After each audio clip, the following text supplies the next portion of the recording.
Here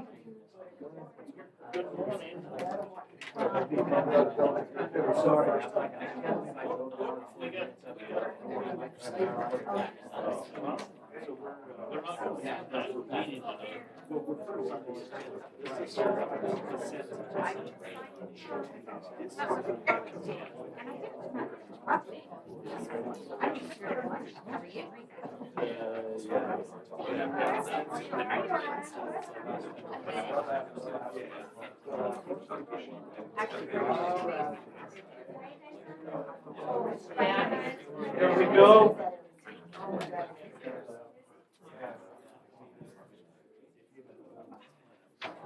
Good morning, Otero County. I'd like to welcome you to this April meeting of the County Commission. And I would, at this time, like to call this meeting to order. We're going to have Commissioner Griffin's going to lead us in the invitation. I'll do the roll call, please. Commissioner Matherly? Here. Commissioner Marquardt? Here. Commissioner Griffin? Here. Commissioner Griffin is going to lead us in the invitation. Yeah, go, please. Let's pray. Father God, we thank you, Lord God, for this morning, Lord. We thank you, Father, for the opportunity, God, to come together as a community to discuss the different things going on inside of our county and our government, Lord. We just pray, God, that you give each commissioner here seated today the wisdom, Lord God, to entertain this agenda and the items in it, Lord God, and just to make the right choices, Father, for the people and the good of this community. Lord, we remember our first responders in prayer this morning, God, particularly up in Tularosa, Father. We just ask, God, that your grace be there with them, Lord God, and give them the strength and the perseverance, Father, just to continue to fight this fire, Lord. And we just pray, God, that all those affected, Lord, that you just comfort them and give them peace and give them understanding and give them hope through such a dire time as that we're going through up there on the mountain, Lord. Father, we pray, God, for our country as a whole, Lord. We just pray, God, for healing, Father. We pray for unity amongst the citizens, Lord God. And we pray for healing moving forward, Lord God, as we pray for our children and the future of this great country, Lord. We thank you, Father, for all you are, Lord. And we thank you, God, most of all, Father, for the day that Sunday marks, Lord God, which is the resurrection of your Son, Jesus Christ, Lord, that gives us the hope, Father, that we can be with you, Lord God, whenever we leave this world, Lord. We thank you, God, so much for Jesus and for the gift of the resurrection. We praise you, Father, in Jesus' name. Amen. Amen. Please join us in the pledge. I Pledge allegiance to the flag of the United States of America and to the republic for which it stands, one nation, under God, indivisible, with liberty and justice for all. I salute the flag of the state of New Mexico, and see a symbol of perfect friendship among united cultures. make a motion to approve the agenda. I'll second. All in favor? Aye. Aye. We are going to move on to the public hearing since it was supposed to be discussed at 9:05, so we're going to move into that. Matt?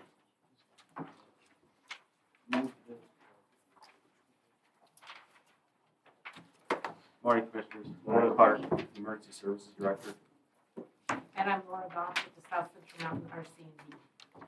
So we wanted to discuss spending the SRS Title III money, using it with South Central RC&D for projects up in the mountains. And Laura can go ahead and tell you more about it. It kind of brings it into a big picture when you look at what's happening up in Rio Doce. This is exactly the kind of thing that we are really working hard to mitigate that wildfire danger. We have been very, very lucky in having a partner in Otero County, and we've been working very closely with all of our different agencies up there in making sure that we're providing funds and access to contractors for people who live in the mountains who are doing fire mitigation, thinning on their properties creates a much healthier forest as well. We were just recently able to secure another $380,000 for work outside of Tiburon in that area. So we're just progressing as best we can to try and mitigate some of that fire danger that is kind of ongoing with life in the mountains and the wildland urban interface. appreciate your work on that because we need it. We've got to burn down around here.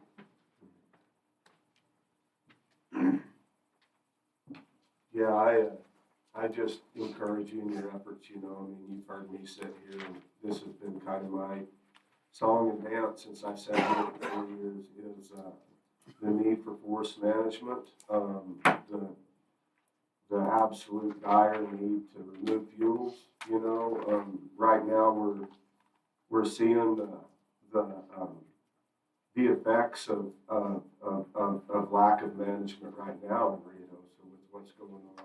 And, you know, a lot of times the fires will burn like they have up there and burn 200 houses down and take human lives and be so utterly destructive. And at the end of it, everybody's sitting around going, well, I wish we could have done something, you know, I wish we could have prevented this. But you and I, we all know that this can be prevented. The fires that they're having up in Ruidoso right now, I'm not saying that we can prevent the fires, but we can prevent the fires from burning 200 houses to the ground by removing fuels and cleaning up our national forest and our neighborhoods like they should be cleaned up. And you know, we have such a push right now, and I think it's very easy to convince anybody that our weather patterns have changed. You know, we have gotten drier, we have gotten warmer, and all that should do is just signal to the government and to those involved that we have even more need to remove fuels now. You know, I mean, if we were wet and it was raining a lot, then maybe, but whenever it's dry as a tinderbox, and a fire could start at any time and do the kind of destruction that it's doing. I work in Ruidoso and I drive up Gavilan Canyon every day, and every day I look at the side of the mountain, and every day I look around people's houses, and I just think, anytime, whenever the right start gets, and now look at us, now we're burning to the ground up there, and it's a disgrace. And you mentioned the 380,000, which is absolutely fantastic, but we need much more. It's a drop in the bucket. It's a drop in the bucket. We know that, but we feel like any effort is worth pursuing. Sure. But the problem that I have is that $380,000, that would probably go for about 2 slurry loads of fuel. I mean, who knows, you know. It's a tiny drop in the bucket when it comes to fighting that fire. If we had the budget, the money that they're going to spend on that fire up there, if we had that in the funds to do preventative measures, then we could avoid the fire, we could save people's property, and we could have a healthy forest before we have the type of mess that we have up there right now. So I know that I've fought for the funding before, and it seems like the government won't ever turn loose of the money until there's a disaster. You know, instead of turning loose of the money before the disaster to prevent the disaster. And I think that's really where we need to really advocate at, you know, I mean, because apparently there's money there. There's money there whenever they go to fight in these fires. There's money there to bring in a Type 1 team and order slurry bombers and order crews. And there's a lot of people making a lot of money right now up on that fire. Now, is that the intent? In today's world, who knows? I'm not going to make a judgment either way on that. But what I will say is if we had all the money that they're spending on that fire right now in stewardship of you guys, and you guys could actually build your program up where you're really making a difference on our landscape and not just hitting little pockets here and there, but doing the massive effort, is really, I think, the only option moving forward. I don't see any other option other than that or just burning the ground, because we all know, and we all know Ruidoso, we all know Cloudcroft and our other mountainous communities, that we know that if one spark and one fire was to get going in the right area, it's not about fighting or controlling it. It's just about trying to get out of its way so you don't get burned up. That's the condition that the United States Forest Service has our forests in right now. We're not in a position where we can fight fires anymore. We're in a position where we just try to get out of the way and try and wait till it gets to some major roadways where maybe we can fight it from there, but we just let it burn everything else up in between. But if we only had one thing, fuel removals. We have to remove the fuels. We remove the fuels, there's nothing to burn. What little bit there is to burn, we can get in there and we can put the fires out. But you know my position. You've known my position for 3 years. And I'm willing to write any letters. I'm willing to go to any links. I'm willing to use my office. And I'm sure that I'm speaking for Vicki, and I'm speaking for Gerald, and I'm speaking for the whole county staff. You have us at your disposal. Anything that you want from us, any letters written, any public hearings called. The only thing I haven't been able to do is get Travis Mosley present in one of these meetings. Travis Mosley should come to one of our, somebody from the Forest Service should have the respect enough for our county to be able to come to our county and give us the respect that I believe we rightly deserve. But that's my 2 cents. Matt, I know you've been up in Ruidoso. How's that going? Let me switch to that note. So we did have 2 fires up there at the same time, which really stressed the resources. The No-Gal fire has burned about 400 acres, 10 structures, 4% contained. The McBride fire, where I was at, was listed at 5,736 acres, 0% contained, 2 fatalities, and over 200 structures is what they listed. That number could go up as they get in and start doing their assessments to see actually what was lost. It was brutal the first 24 hours, just trying to, like Commissioner Griffin said, find the spot where we can defend. Wind-driven fire is very hard. It was spotting a quarter mile, half mile in front of where the fire was at.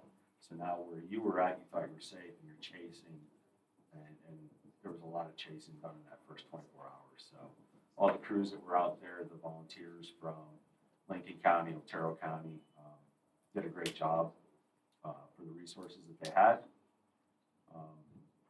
It's just a shame, like you said, for all the structures that were lost, and then thus far, the 2 fatalities. I appreciate your help up there. And if I there's will tell you anything too, we finally have power back in Good. Ruidoso. That came on about 11 o'clock last night. So that's been very helpful. The winds have died down. When I came down this morning, it was a nice relief not to be facing 90-mile-an-hour winds, which is what we had up there on Tuesday. So, I mean, it truly was kind of a perfect storm because there's trees down all over town still. And the crews have done an amazing job, and we truly appreciate the first responders and all the volunteers that have helped, because it was a very difficult situation up there, especially we didn't have phones, we didn't have much of anything for a good part of the day on Tuesday. So we really appreciate all of the first responders that came out. And I will say, yeah, all the volunteer fire people that were going up there, but also as we're getting ready to move into this next piece, all the law enforcement that had to go out and do mandatory evacuations, just coming together as one public service safety entity and start getting people out, letting them know where to go. Because with no power, it slowed the efforts to do mass notifications. Up in the mountains, a lot of people rely on their Wi-Fi at home. That was all out. So getting word out in the area that they had to cover, I think even law enforcement was meeting a challenge, and we greatly appreciate everything they did to secure the area, but also to get the residents out. I agree with Commissioner Griffin on anything we can do to assist y'all on anything we can, because that is our backyard up there. Ruidoso's a little farther in our backyard, but Cloudcroft, this exact same thing could happen right here. So whatever the county can assist you, programs that we can apply for, we need to. That is a small drop in the bucket, but that is one drop in that bucket to help. So But we Look at it that way. really appreciate your support. Like I said, Otero County has been an outstanding partner with us, and we are very much trying to change the attitude that prevention is really more important even than suppression. And that's, you know, they both have to play a giant role, but if the more we can do to prevent the disaster from happening, the better off we all are. So I'm hopeful that at the federal level, which is where a lot of our funding comes from, that's something they'll take note of and support also as we move forward. So yes, I very much appreciate your support as a commission. And one thing as you move forward in dealing with the government, maybe one topic you can remember is that, you know, I believe that we're in the position we're in because of fire suppression. You know, I mean, fire is nature's way of cleaning up our landscape.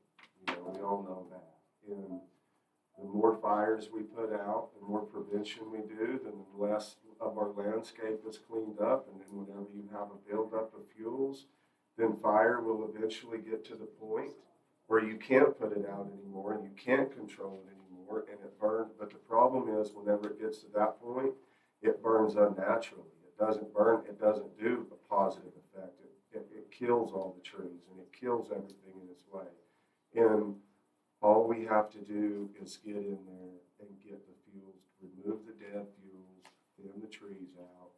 And if we need laborers, we have lots of inmates that are sitting in cells doing nothing right now. And it would be a perfect job to get to join forces inside of our penal system somewhere and get work crews back going again.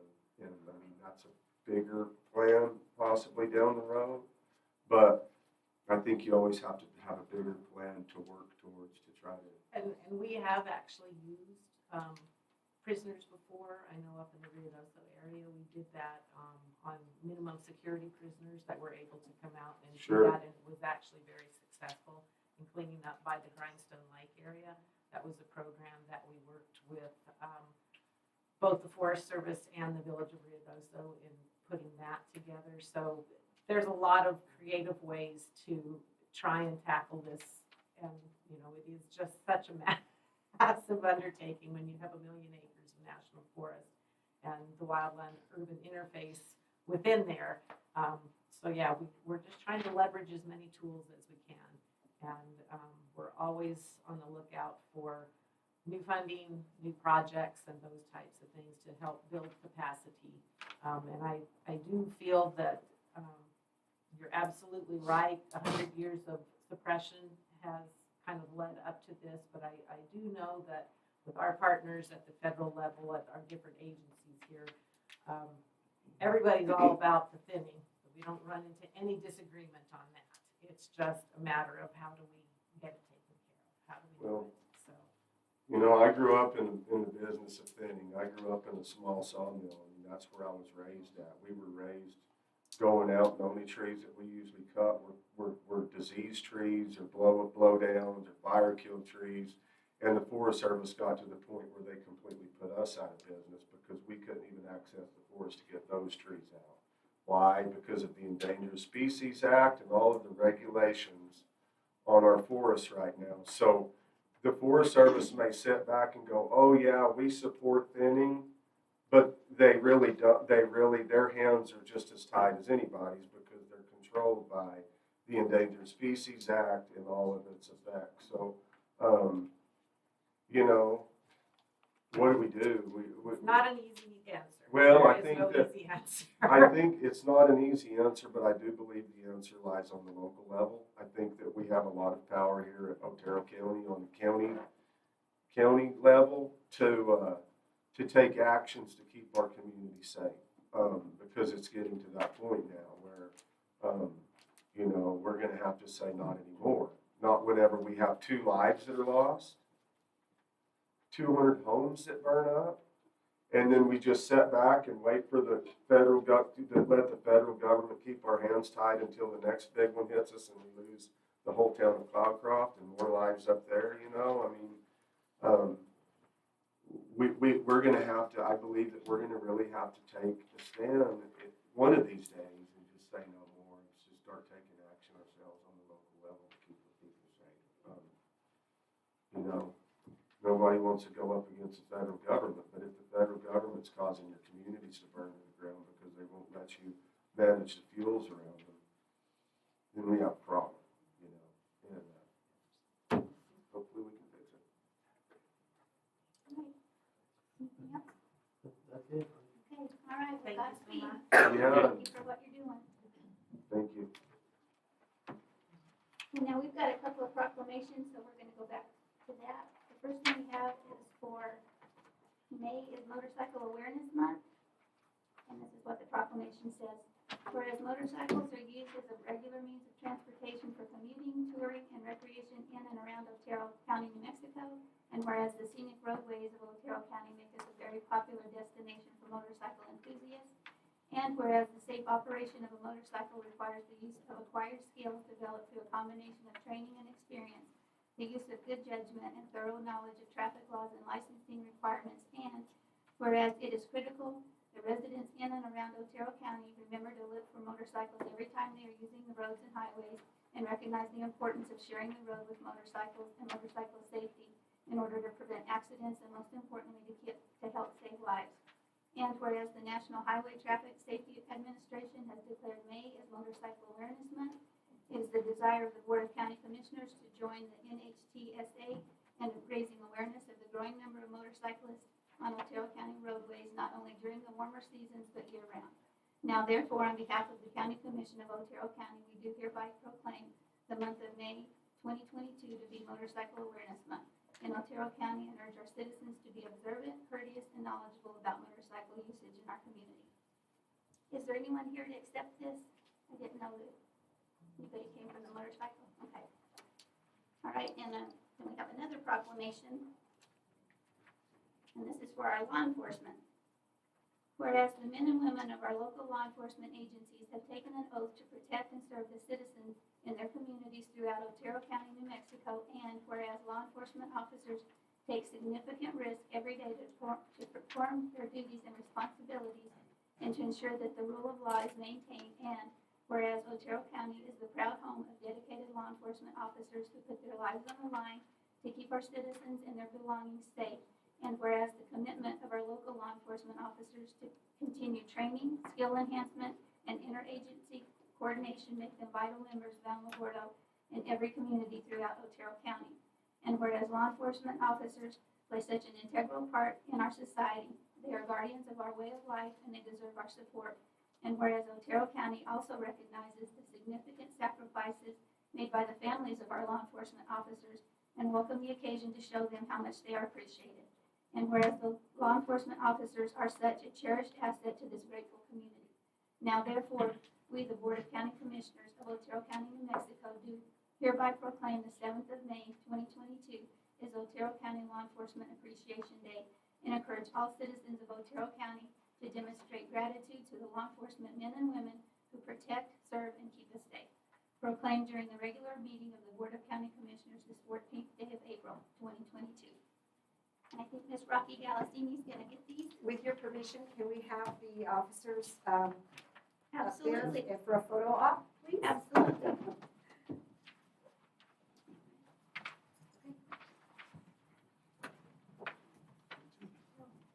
Yes.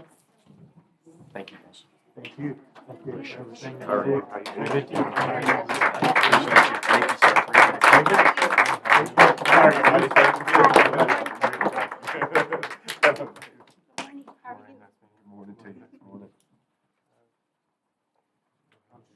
No, you're good. I don't know where we You're the want to. important one. You get in this. Okay. Oh, squeeze in Gerald and Vicky a little bit. There we go.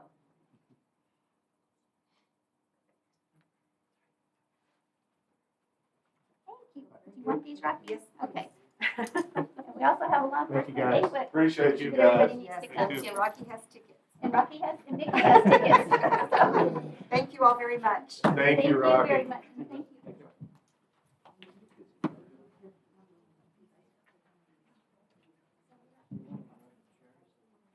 Okay, now we have another presentation.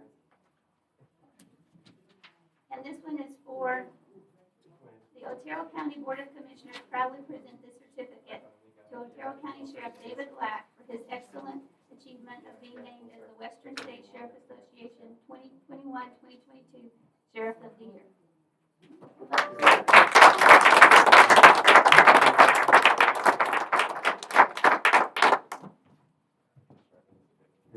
Thank you for everything, buddy. Yeah, congratulations. Yeah. Well, these are, There you go. Perfect, thank you. Wait, stop. Sorry. I went I fast saw enough. you coming. Did you? Thank I do. you, David. Thank you, Appreciate it. David. David was also honored by Congresswoman Yvette Harold. She sent him a United States flag that flew over our Capitol, and it flew on the day of March 10th, which is the day David actually was awarded that. So that was pretty neat. I think he received that yesterday. We're very proud. Okay, so we're going to move on to our, oh no, we'll go to our reports. We're on the wrong page. Okay, Sheriff, you want to start us off?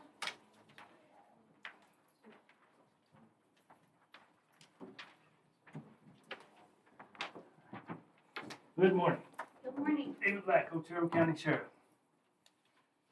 We'll start with March 2022. We responded to 2,483 calls for service, generated 222 investigative reports, and 86 traffic citations. We did 41 traffic crash investigations. All that work resulted in 66 arrests for that month. In our narcotics division, we had 2 search warrants, 1 arrest, 28 case reports, 1 vehicle seized, a firearm seized, 9 fugitives apprehended. We had 2 jail possession cases and 2 checkpoint cases with Border Patrol. Seized 260 grams of meth, 18.5 grams of marijuana, 15.7 grams of fentanyl, total of about $30,245 worth of illegal narcotics. In our special events, again, March 6th through the 10th, we attended the Western State Sheriff's Association in Reno. On the 17th of March, we attended a law enforcement meeting at the 19th hole, and Marie's still here. Anne Marie with Border Patrol, she kind of ramrods that meeting. And it's really neat because it gets all law enforcement agencies in the county together one day a month where we get to share notes. We get to talk about trends that are happening within our agencies and stuff so that we all kind of put a plan together to help them, help us, whatever we need to do to try to address some of the crime and stuff that we're seeing. On the 28th, we attended a Courthouse Security Advisory Committee meeting. Again, this is something we've just talked about, new standard operating procedures for the courthouse. Just different levels of how we need to do the security and stuff over there. So I think on the 18th this month, we'll kind of see a change in procedures over there. So we've been trying to get everybody ready for that. On the 31st of March, we went to Chaparral. I think we attended 3 different meetings down there. It's great to go down and visit with those folks and kind of see. A lot of times, even my deputies sometimes, they're kind of out of sight, out of mind, but we make it a point to go down and visit with them and make sure we understand what's going on down there also. The 8th and the 10th of March for training, we conducted a biennium training, which was hosted at the Sheriff's Office. We're also hosting a series of EMD trainings for dispatchers. We hosted that at the Sheriff's Office as well, and we did have several members from the dispatchers from the Alamogordo Police Department attend to get their certifications. On our manning issues, we did conduct a physical fitness testing for new employees. Again, this was in February. We had 8 applicants. 3 showed up. 2 failed the physical assessment. 1 candidate completed all phases, is going through the background phase. This 1 candidate will soon be an employee of the Otero County Sheriff's We also had one lateral transfer reach out to us. He's moving into the area from Scottsdale, Arizona. Hopefully by the end of the month, he'll be employed by the sheriff's office. At this current stage, this leaves me with one opening in our patrol division. Our dispatch section, we have 2 people in background right now. Our dispatch should be full. We hired a CSO, the one Josue from down in Chaparral. So as it stands, hopefully by the end of the month, I'll have one patrol deputy open. I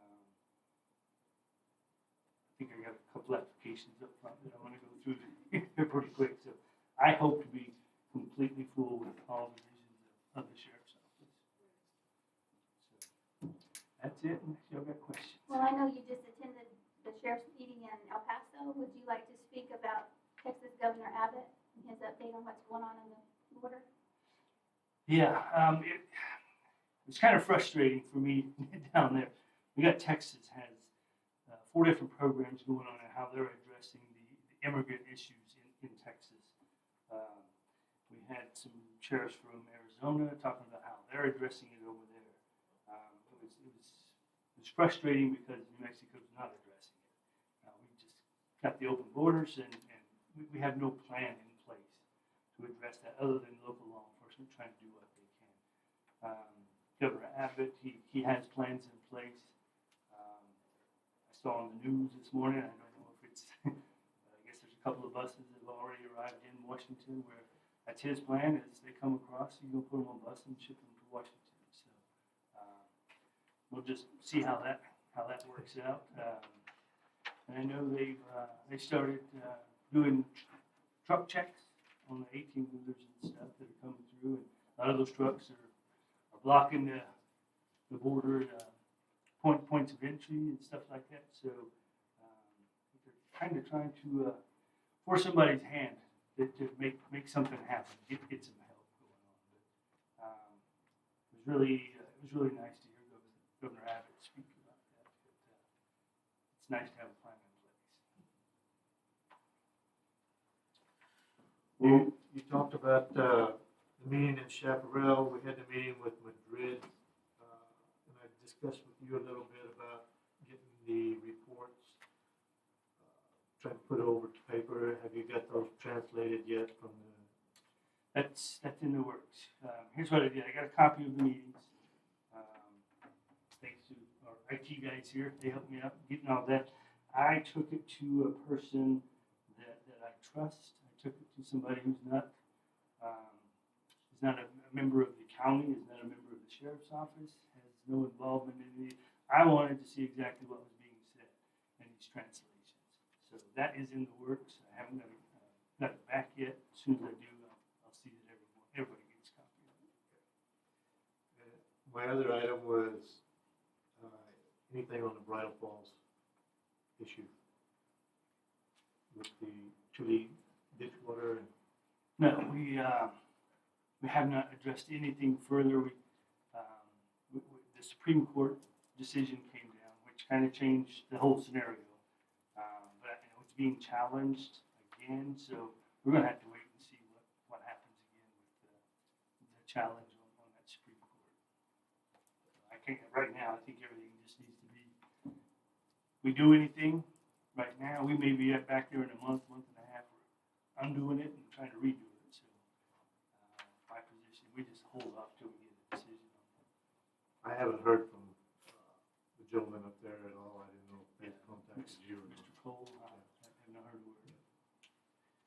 In any of your meetings that you've been having, David, with Title 42 being lifted, has that been the focus of the meetings, and what kind of concern are you hearing back from law enforcement community as far as that goes? Everybody that we're talking to, like say from Arizona, Texas and stuff, Title 42 goes away, we're going to get bombarded.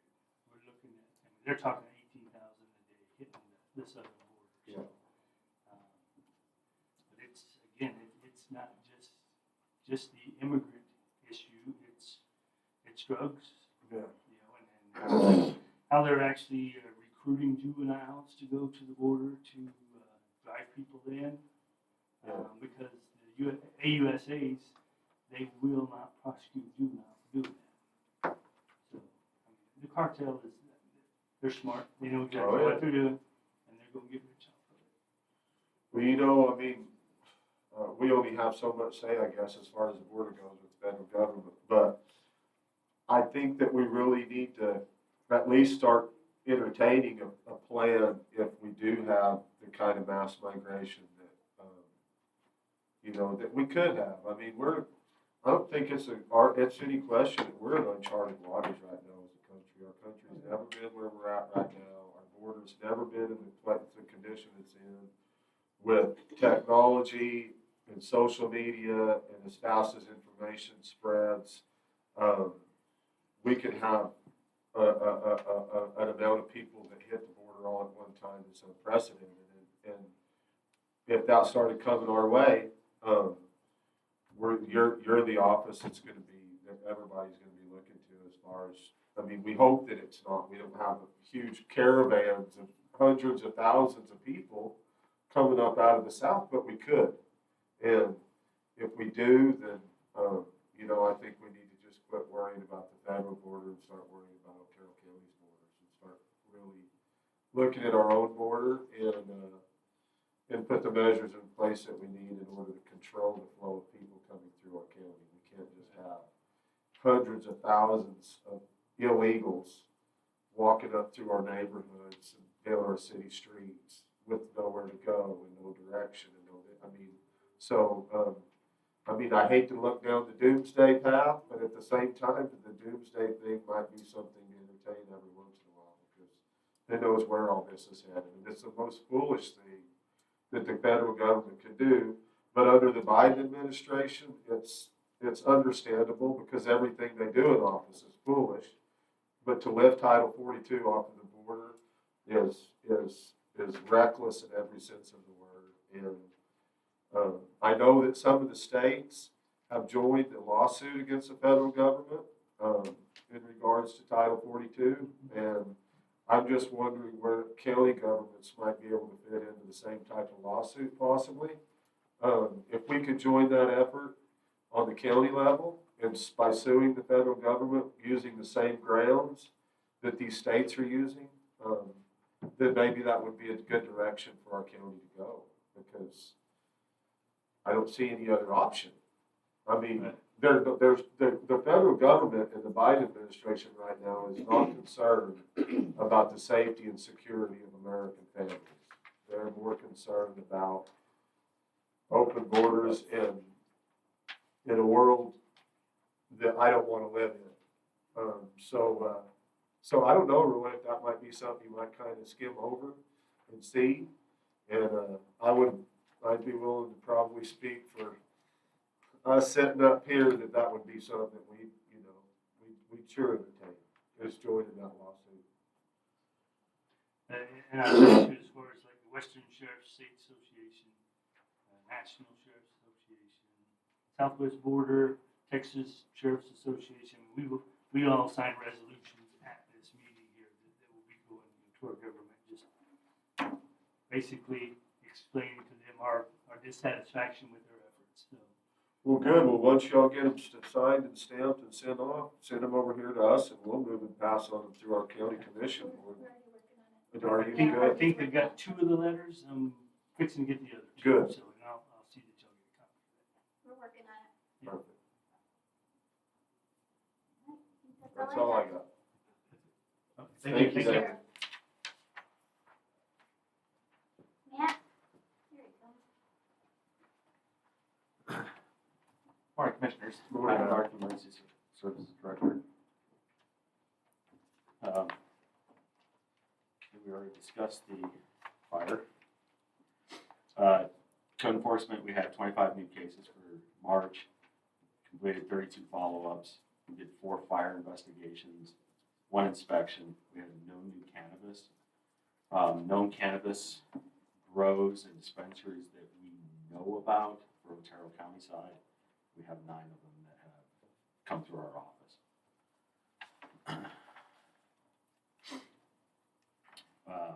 The volunteers, responded to 212 calls for service. 26 of them were fires.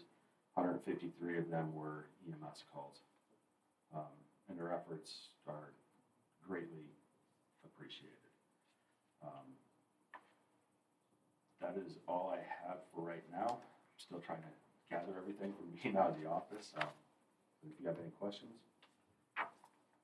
Matt, I received the email from Walt that I talked to you about this morning a little bit. And he was talking about MOPs, and I asked Pamela exactly what is the MOP. Can you explain to me what he's talking about on the MOPs?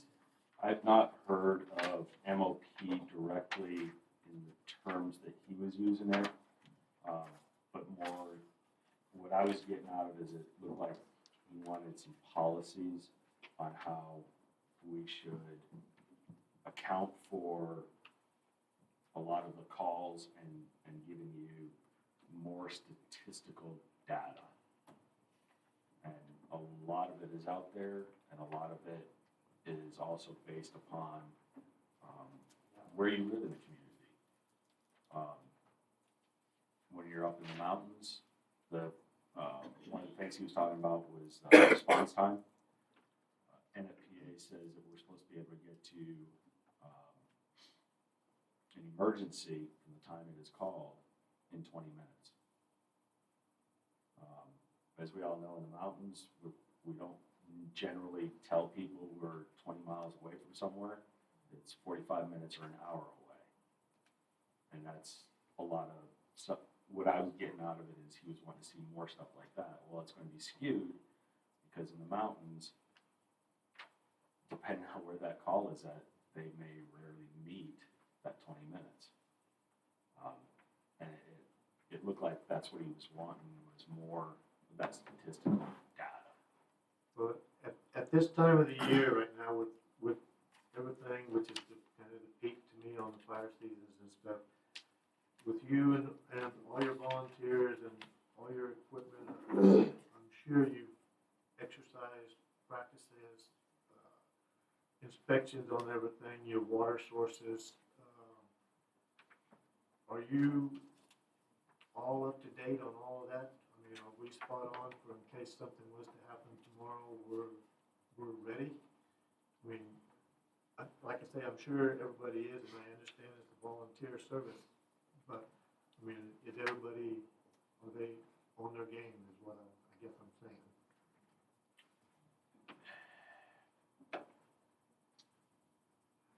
Yes.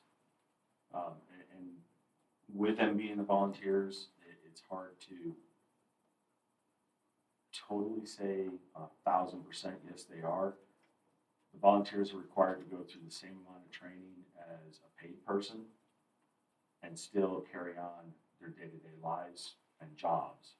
Whereas the paid department, they go to work, they train, and everything that they do revolves around that fire department.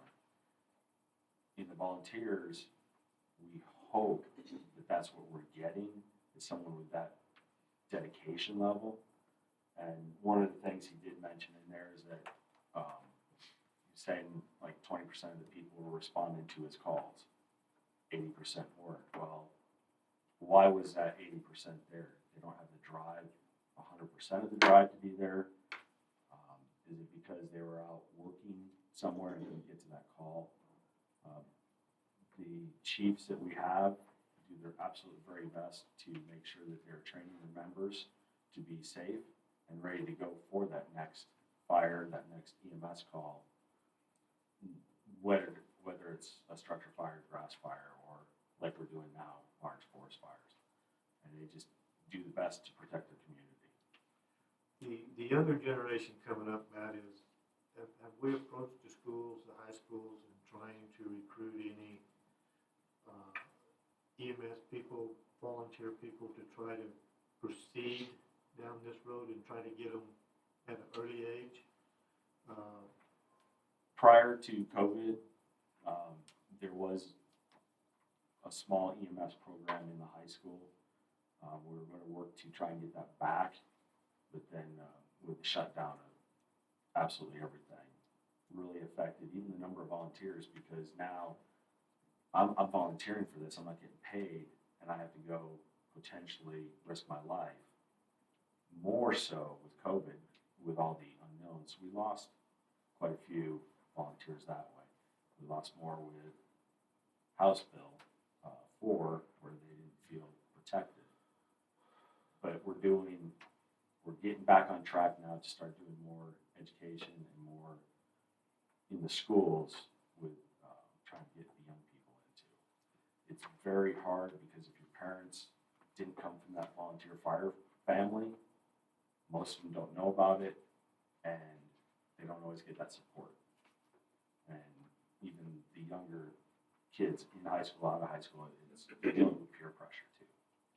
We need to address the schools and try to get that, just an announcement to where you take 100, there may be one or two that might be interested, but that one or two could be making the difference. Absolutely. It's an issue we got to address, Matt, and we need to figure a way to do that somehow, some point. The other deal is I understand from the chaparral, EMS and the volunteers that they get calls and there's no response.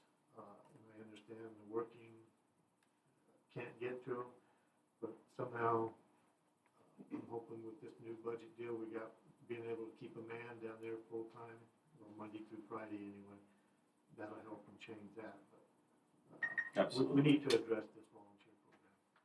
Try to hit the schools and try to be able to get them in.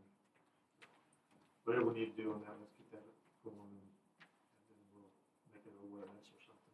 Thank you.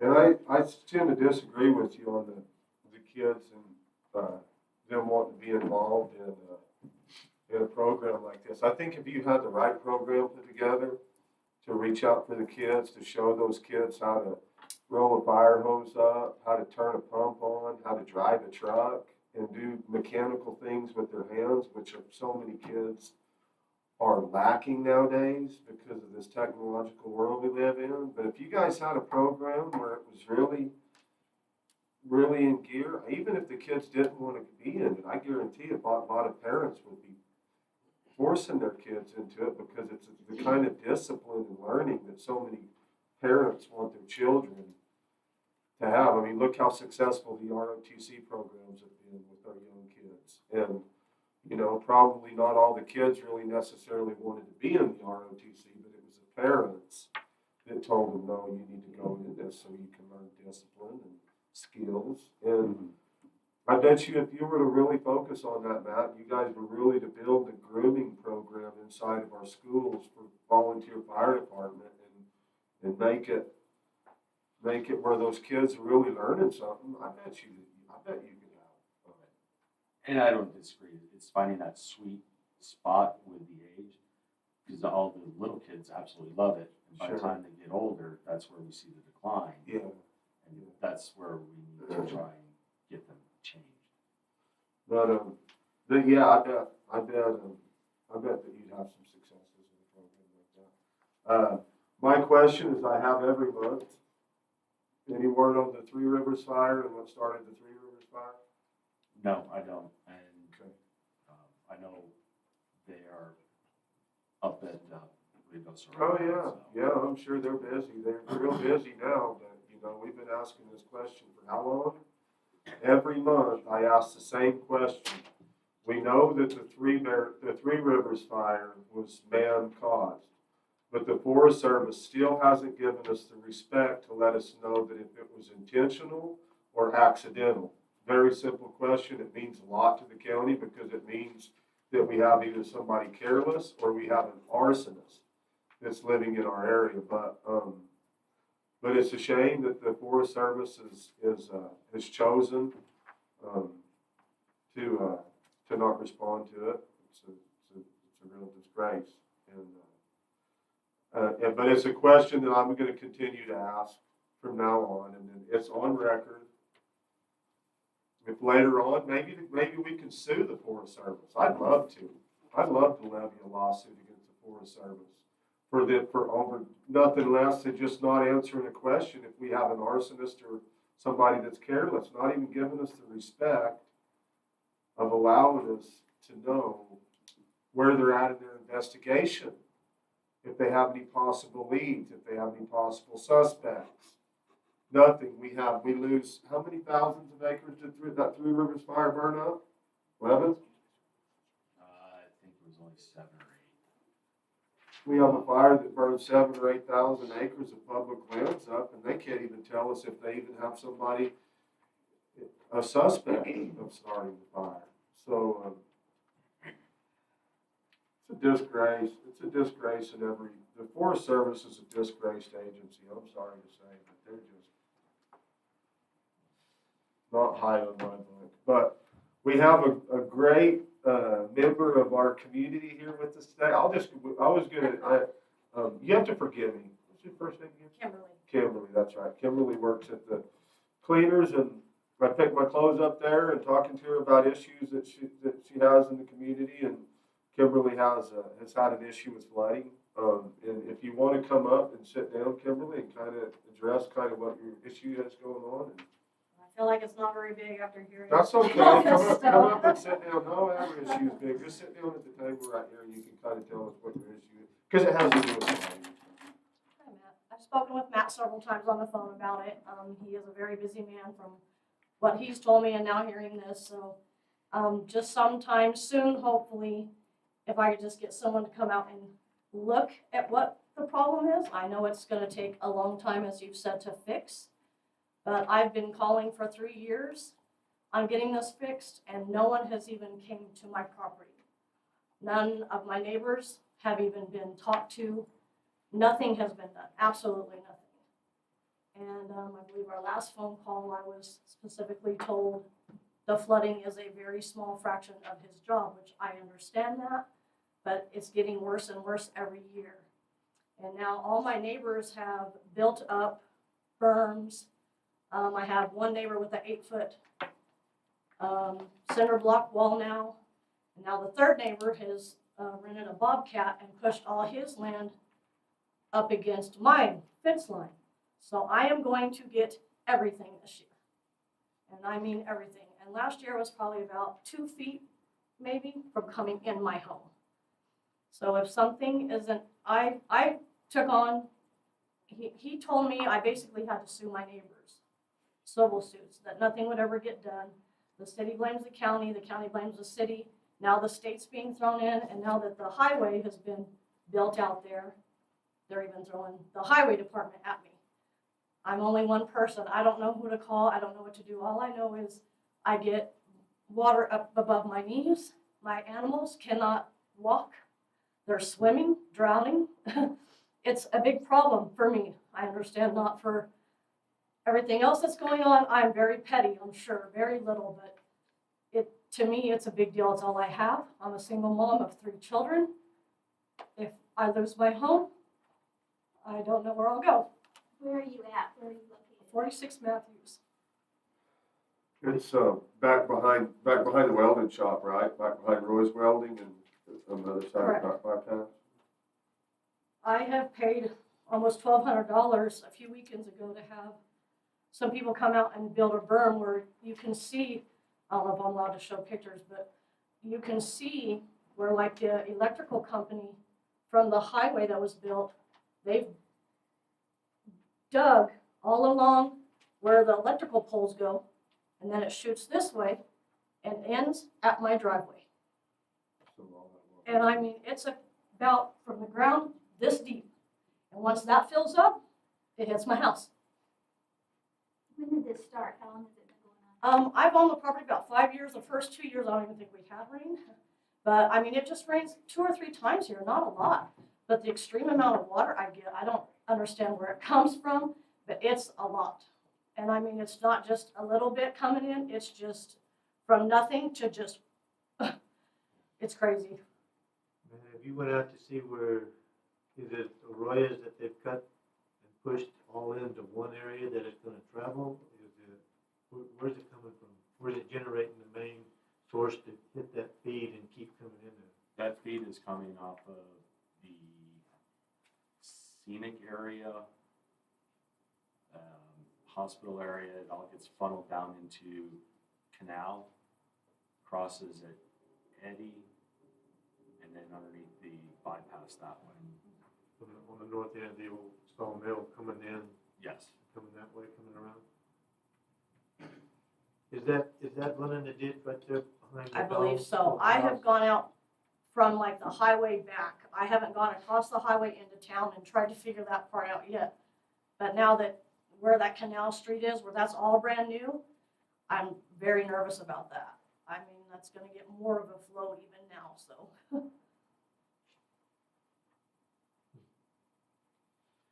And it's good for the city. They're Canal, gonna- I'm sorry, go It's ahead. good for the city that they're doing what, but then it just leaves us out there like sitting ducks, so. Well, on that canal, where does it, where does that canal go to? Does it continue to carry water out towards the basin, or does it just kind of peter out and all the water come back out of it somewhere? It ends, At my driveway. yeah. In that area, the arroyos have been filled in over the years. Yeah. Either vegetation, not taking care of your property. Yeah. Because most of the arroyos are on private land.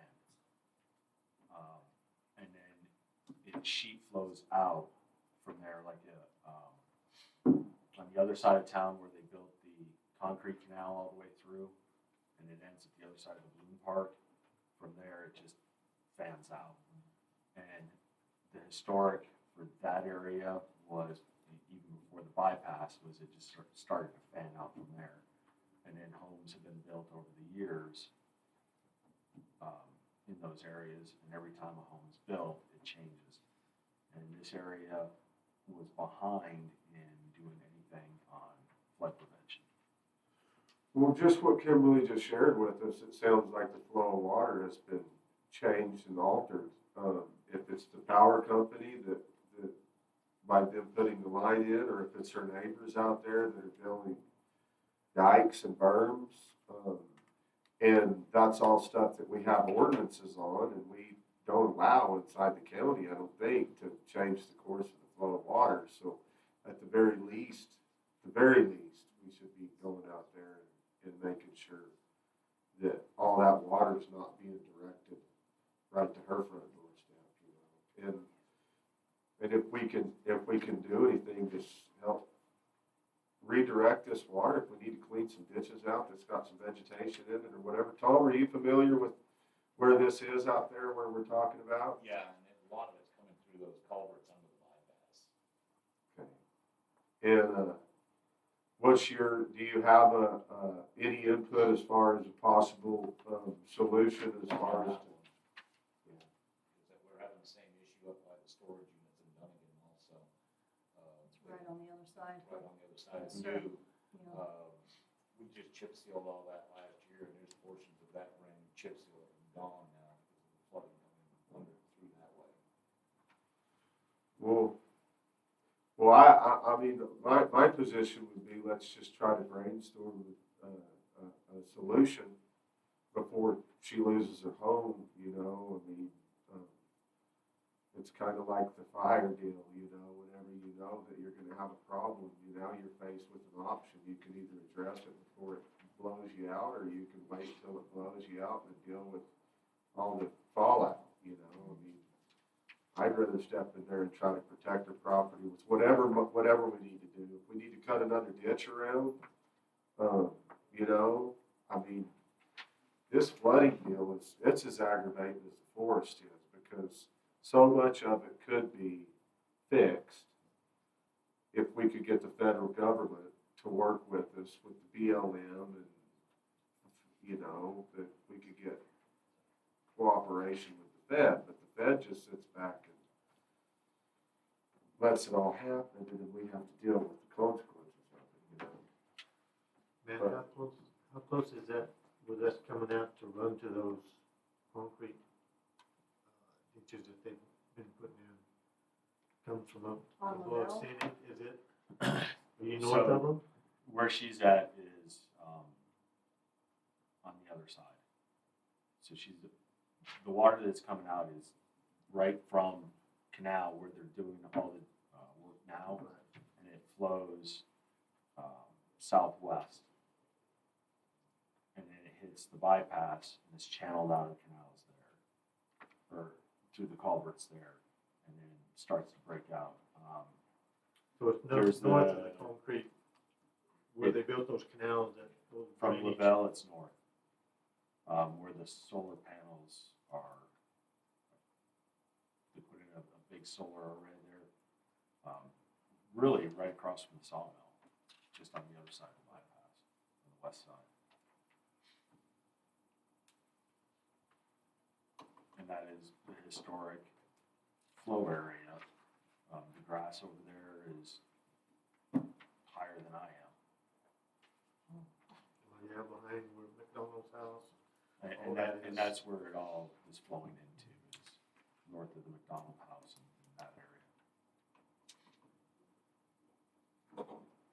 And private property.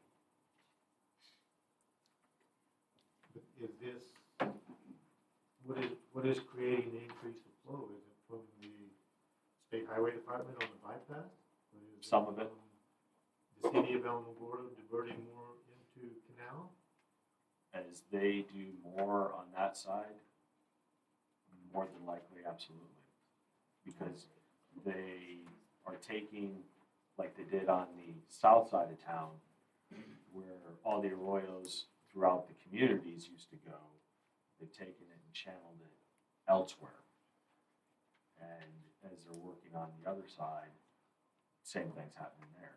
So there's going to be more water dumped, because they're taking it from as far out as they can and channeling it into just a couple of their canals. Well, where this water is flowing, like towards Kimberly's house, can we put anything in there to divert the water as far as building a berm or putting in any kind of diversion to redirect it?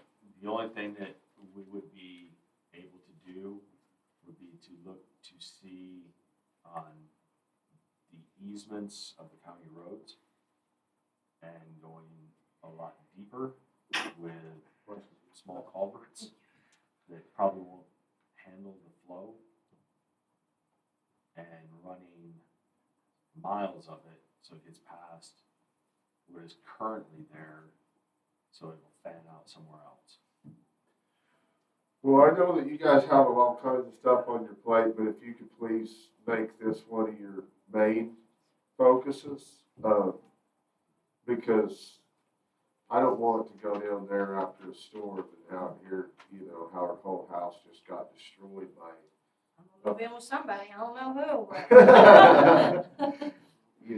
How our whole house just got destroyed and they're all homeless now by something that, we could have potentially avoid with whatever measures we need to take. It's like, okay, so we know that water's gonna run right through her front door. So what do? Do we take whatever measures we need to take as a county to prevent that from happening, or everybody just sit back going, well, we can't really do anything there because of this and because of that, because of this, and then her house just gets destroyed? Let's fight through some of these obstacles that we're up against and put Roy to work.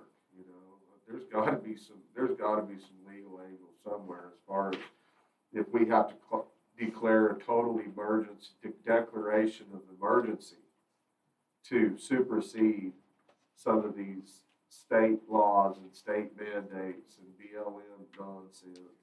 If we have to declare an extreme level of a highest level of emergency possible to get onto their land to fix the problem that's destroying people's homes, then I'd be all in favor of it. Whatever stand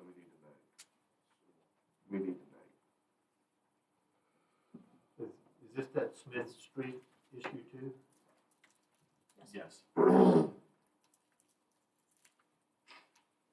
was supposed to be a lot of neighbors with me, but I'm the only one that showed up. I know they're probably at work also, but. But there's a lot more than just you. Oh, yes, sir. Like I said, they've been out there way longer than me, so they've had years to build what they've built. I'm sure that's probably one of the main reasons I'm getting it all, because I'm the new one. I'm also the corner, so I mean, it literally.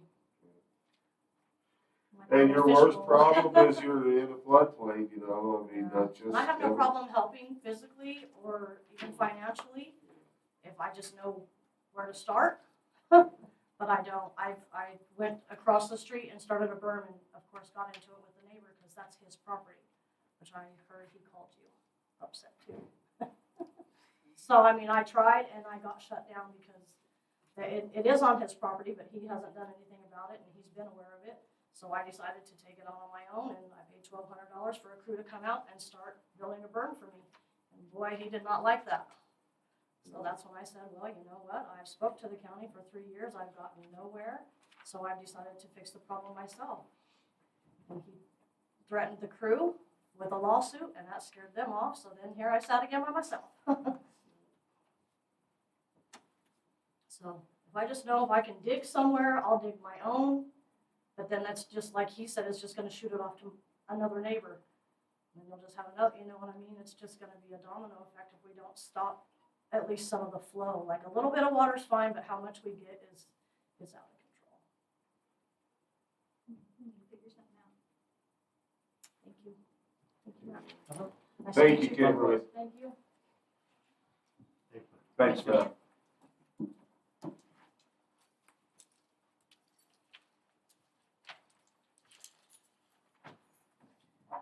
Good morning, Commissioners. Morning. Porter, Otero County Road Department. So this last month, we've spent a lot of time down in the Bulls Acres area, getting that ready for chip seal, patching the Camino subdivision. We're working in Bulls Acres right now, and as soon as those are done patching, we'll be moving up to the High Rolls area. We've done a lot of culvert cleaning and replacement over in Angel Canyon, Haynes Canyon, over at the Tiburon Fire Department. We helped with the culvert over in there. Russia, Shockley Lake, Blue Water, and West Side Road. We've also hauled a bunch of pit run to those various roads to help with fixing culverts. We finished up our major patching blitz down in Chaparral, Oro Vista, La Reseda, and 16 Springs. We've continued with the brush and trimming, and we've started our spray season. Actually about 3 weeks early this year. The rue is already in bloom. Commissioner Matherly and myself have been working with an issue we had down on the 506. We finally got a hold of some people on Fort Bliss, and they should be getting Pride Construction out there next week to help rebuild parts of that road. That's awesome. There's gotta be something that we can do with the Army, stop that tank process. I know them boys are just playing and having fun, but The problem is BLM has extended their range over to Grapevine as far as where they can play, so now they're crossing the 506 to get to Grapevine. do we have designated crossing areas for that? Again, you know, you got a 19-year-old, and I realize tanks don't have keys, but you got a 19-year-old you handed a set of keys to and told go play, they're playing. When they're tearing up our road. Yeah.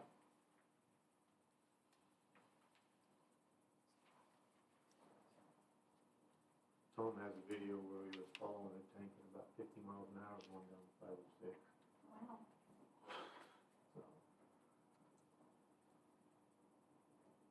Anyway, maybe we need to address just get this commander where we can sit down and just have a talk with him. And after the last time, I mean, it's been over 3 years since the last major issue we've had. I mean, did this the last time, but hopefully, there's one gentleman I'm working with, and like I said, I'll get you the contact info for him. Hopefully, he can raise enough of a ruckus to, you know, they'll stay in the 3 crossings they're supposed to be using. Did you get my email about the culvert? And I spoke with him. You did? I've got to get a chance to get up and go look at it, but, you know, Okay, and I'll talk to you about it okay, later.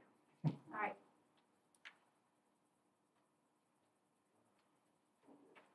Anything? No? All right. Thank you, Tom. One other thing, and I'll let RB bring you up to date on Snake Tank on where we're at on that. Yeah, I finally heard back from the state land office late last week. apparently the first 1,000 feet or so of actual Snake Tank Road from off of 54 goes through state land, and they don't have a record of us having a right-of-way for it. And we can't find a record of the right-of-way. I'm trying to go back through records and some additional documents that I gotta have them see if they can run down. Maybe that's a right-of-way. It's very surprising to me that it was a county-maintained road all this time, and that there's not some legal grant of easement for us. But I gotta dig into it more. I talked to the actual landowner. He said they were good with maintaining it themselves or us maintaining it. They just wanted to know which it was gonna be. And then he let me know that the city, I guess, has wells out there and is doing some development. And he claims that the city said they were gonna maintain the road.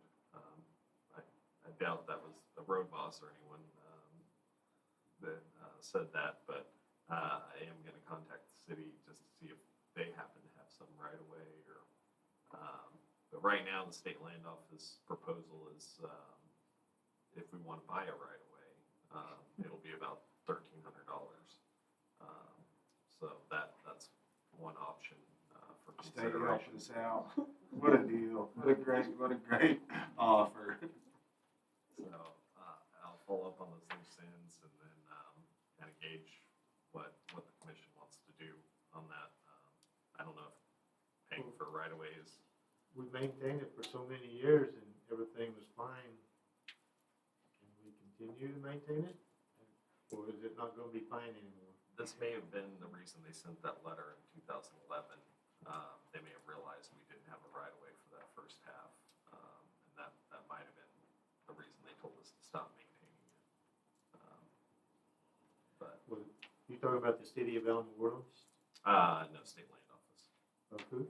The state land office. Yes, but who's got the wells up there? City of Alamogordo.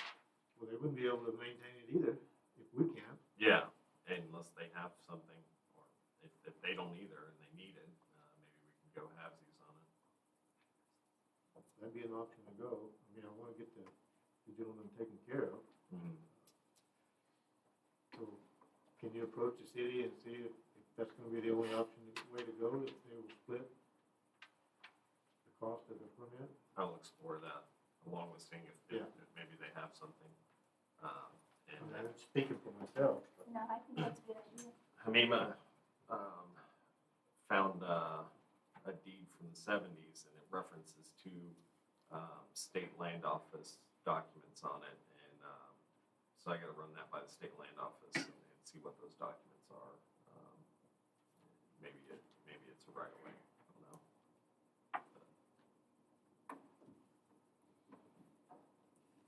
Because if the city will split it, then we need to approach them on the city will split the expenses, any expenses on that. It's gonna be easier for us to maintain it than it will be the city, because he's making his rounds north, he can hit that as he goes, where the city is, they're gonna have to haul a whole bunch of stuff out. I don't know how much equipment like that the city has, but. And the state just has us hijacked. It's like pay the fee or don't use the road. That's unbelievable. We rarely get asked not to maintain a road. It's a new one.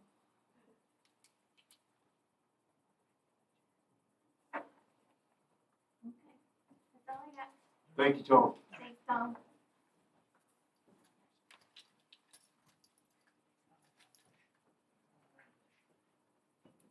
Hey, Trent. Good morning, Commissioners. Morning. Trent Parker, Project Manager. We've got several projects ongoing. First is the detention center. This last month, we had 2 employee trainings, one at 7 a.m., one at 7 p.m. to train the employees on the new touchscreen systems and security systems. Did they show up in person? No, this was a remote in but it did not halt daily operations. Under contract, they're technically not even, they weren't even under contract to give a training until the end when the entire system was up. And then there's a whole outlined process for that training. So they really did this on their own merits to help us out and get an orientation done. So it was a briefer orientation. And with so many people in the room, a lot of them said they had a hard time knowing what was going on. But a more thorough training will be performed once the whole system's up and running. Right now, everything's in temporary positions and everything, so, and not all features are up and integrated in yet, so it was more of an orientation than a training. And so then we moved into booking this past week, and that move was completed on Friday, and I went out and helped and made sure they were, the ones that were working in there were familiar with the screen, with the board, and how to operate the functions and stuff, so I think it went pretty smoothly. They are operating out of the new addition. The demolition for phase 1 of the booking renovation started this week. They're in there, they put up temporary walls to try to help with dust and sound. And so that's ongoing and moving along good. The medical addition is going to be complete in 2 weeks. Next week, Stanley, the security company, is going to be on site with their engineer for the next 2 weeks, bringing all of that addition up online, and they're going to work on integrating all the existing building that not getting any remodel completed in it. So they're going to upgrade the cameras, the intercom systems, and all that stuff within the next 2 weeks. So we're going to have a mass part of this complete within 2 weeks. And we should be moving into the medical addition at that point as well. And so progress is coming a lot better now. But we did, because of the population and the amount of detainees out there, we had to break the booking renovation into 2 phases so that we could utilize some of the existing cells, because the new addition didn't have the volume of cells that the existing had. And those were designed to be redone, and so we had to break it into 2 sections, which is going to cost us a little extra money because it's going to involve more time. With some companies, it's going to be more mobilizations onto site, so it's understandable cost, but was not avoidable because we needed to have those cells remain in use for the current time. The 2-story housing pod renovations are complete. We completed the last one and walked it yesterday, and so they're going to be working on putting the permanent board up in that area, and that will all be integrated into the new systems. That was a good one to be completed. The site work's going to begin next week, and they're scheduled for the next 3 weeks to have all the paving, flat work, grading, everything complete around the exterior of the building, along with the perimeter fence will be completed. And so progress is starting to move forward out there. The Timber Run Fire Station, everything's complete, but the overhead doors, they're supposed to have been delivered on the 10th. We're looking at maybe by possibly tomorrow. We do have a walkthrough scheduled tentatively. We may have to push that for a final walk of that for the 21st. But all depends on when these doors actually arrive on site. It's been quite the challenge getting those here. Chen's Phase 3, we're still working on the engineering of that. We're looking at going out to bid for that possibly by July to complete that project. The EOC, we are now have a signed contract with National Construction. The notice to proceed is for April 15th. We have a pre-construction meeting for the 21st, so that project will start moving forward to re-roof and finish out the EOC training facility. The Courthouse Events, we had bid openings on that. That's on the agenda today to be discussed, and really don't have much more on it. One new one to us is the PSAP building. The E911, we have the signed agreements all finalized between the county and the city. We have the professional services contracted for the design, and so we're gonna have a design meeting on April 21st as well for that to kick off trying to get the design moving forward. We have a pretty aggressive schedule with that design, and we're looking at possibly going out to bid by July 1st on it as well. I think that's about all I have. Sounds good. I'm just glad to hear the detention centers is moving in the right direction. Are they still in that kitchen? And is that, That, the kitchen is technically ready. The power's all been energized in that new wing and everything, but we can't do anything until those cameras are up because we can't have inmates operating in areas that we can't see. So that'll be within that 2-week window of the integration of that new wing. good, glad to hear progress. Thanks, Troy. Thank you.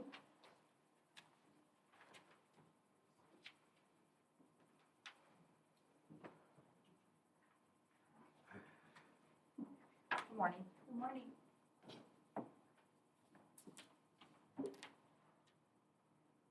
Carolyn Brown, Correctional Services Director. Holy cow, I'm looking at your whole face. I want to ask. Oh, First time forever. I can back up. No, you're good. So today's population in-house, the total population is 181. We have in-house 154, males 123, 30 females. In Otero prison, we have currently 8 housed. At Hudson County, we have 16. Department of Corrections, we have 4. Out at treatment facilities, we have 6.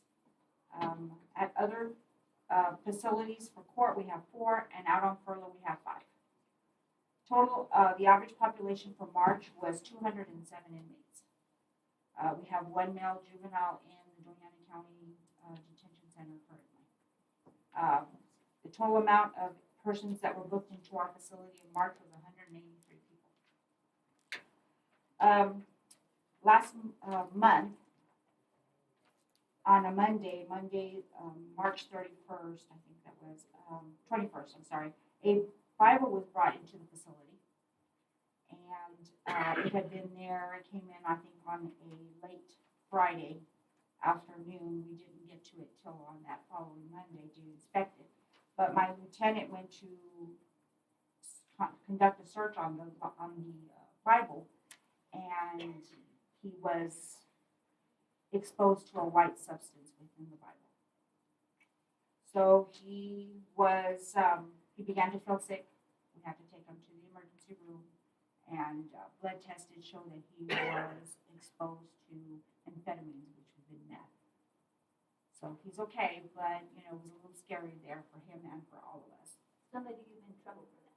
Yes, so everything, the Bible, the reports were all turned over to the sheriff's NEU and for criminal charges, and 3 people were charged. Good. So Well, everyone, at least that there worries of law enforcement. I think in the Bible, that whole thing, there's gonna be more trouble for that person. yes, because it was between the inmates.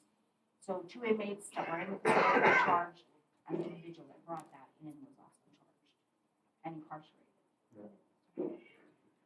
For transports for the month of March, we had 5 females were transported to the Women's Correctional Facility in Grants. We had 2 females transported to DOC to Springer Facility.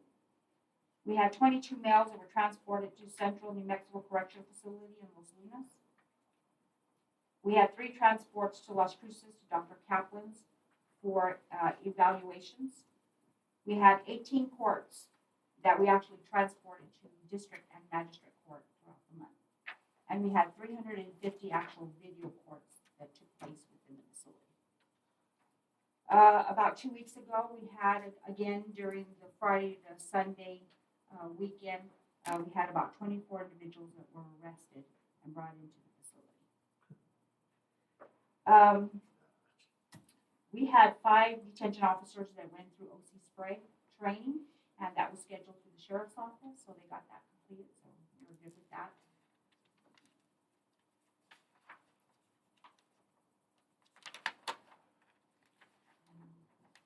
positive news. It's usually always negative on our side of it. Judge Blankenship sent me an email, and I'd like to read it to you all. It was a positive, and I was very, very appreciative of it. It states, this is from Judge Stephen Blankenship, and he sent it to me on Monday, March 21st. Dear Ms. Barella, I wanted to briefly mention that you and your staff have been doing an excellent job, and it has been noticed. OCDC staff convey information to me in a professional and timely manner. They are respectful to the inmates and the attorneys during the hearings. They obtain additional information whenever I ask, which includes inquiring whether an inmate has any other holds or when they were looking to the facility. He says, and they do a great job interfacing with other facilities who are housing OCDC inmates, like Hudspeth County and Otero Prison. I think the leadership of you and your Corporal Valdespino should be acknowledged. Thank you for making my job easier. So we were very happy with that. Congratulations. Yes. The second one I got was from a Miss Biggis. She is the Human Resource Specialist for the Labor and Employer Relations Division out of Washington, D.C. She emailed this to me on the 31st of March. Good afternoon, Ms. Barella. I am not sure if you are the right person I contact regarding the operations, but can you pass this along? I spoke with Jennifer on Tuesday and Crystal today regarding a letter I wanted to deliver to an employee of the agency currently held at the detention center. Jennifer and Crystal are my true front office specialists. They both are extremely professional and very helpful. I told them both already, but wanted someone above them to know, and I appreciate their great customer service so much. I know a little appreciation goes a long way. Thank you in advance. Congratulations on that one too. Yes. Good news. So the other thing is just, basically pretty much what Trent went through. We had a meeting with White Sands yesterday. We don't expect our kitchen back until the end of the month due to the cameras. Everybody's very eager to get that open so that we can get back in there and start some other things that we're looking forward to doing, which would be our TTO, which is the Trinity Takeout Service. What is that? It would be where they would be able to order, there's a selection of Trinity has a food, like takeout food. Actually, it's pizzas and hamburgers. It's something to give the individuals, the inmates, an incentive to behave, follow the rules, and you could do it once a week. We could pick 4 things off of a very big menu and say this is what we would like to offer the inmates. The inmates still have to pay for it, but they would be able to get it during the week, probably be on a Wednesday or Thursday. They could order it once a week. They could get only 2 items of the 4 that we allow. Would be maybe a pizza and a drink and then a sweet, maybe an ice cream. And it just gives them that something you get. They prepare it. The kitchen prepares it, and it costs the county nothing. That it comes from the inmate, and they have to pay for it. And it's a reasonable cost. It's not something outrageous or something too high, and it gives them that incentive. If you're good, you behave, you're following the rules, you're going to be able to order the stuff, and you get to get it once a week. So we'd like to start that, but we don't want to do anything until we're completely done with the kitchen and we're back in there. They're good to go. They're organized, and there's no issues, and then we can start that up again. We did do it before, but we had to stop because we didn't have enough staff in there at the time. So we kind of backed out and we stopped for a little bit, and then we had, of course, construction came and COVID came, so we had to stop. So now we'll be able to start that back up in the next couple of months, is what I'm hoping.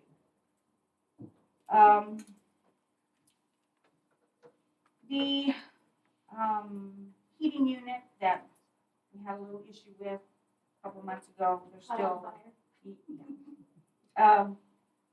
that we're still waiting on. They're still trying to figure out how to trying to track it, see if it's even been sent out. That's still not, we still don't have that in place. And I'm pretty sure that our lights are still not working on the outside after sunset or the PA systems in the rec yards. The new rec yards out on the north side of the building. So those are still things, little things that we're still having to wait on. The cage came in for our laundry room, and that's already been installed, so that's good. Maintenance offices was completed, so we're good. And last Friday was a little bit of, it was really crazy. It was busy. We were busy. It took us pretty much all day long to move. That was 20-some years of everything that was in the booking and the bookings officer, booking sergeant's office that we had to move. So it took us some time. And you take this big area and you try to condense it into this little small area, and you know, you don't realize how much stuff you have. So, you know, I was very thankful to the staff that helped.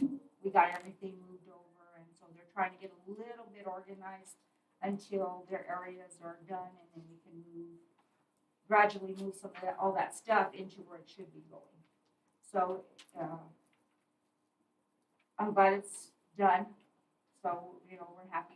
It's just a learning process. The whole thing is a learning process.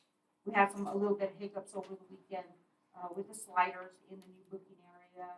We had obstacles yesterday with the heaters. There is no actual thermostat where you can go and change the heating in that area. And the inmates were complaining in the booking that it was too hot, and it really was too hot.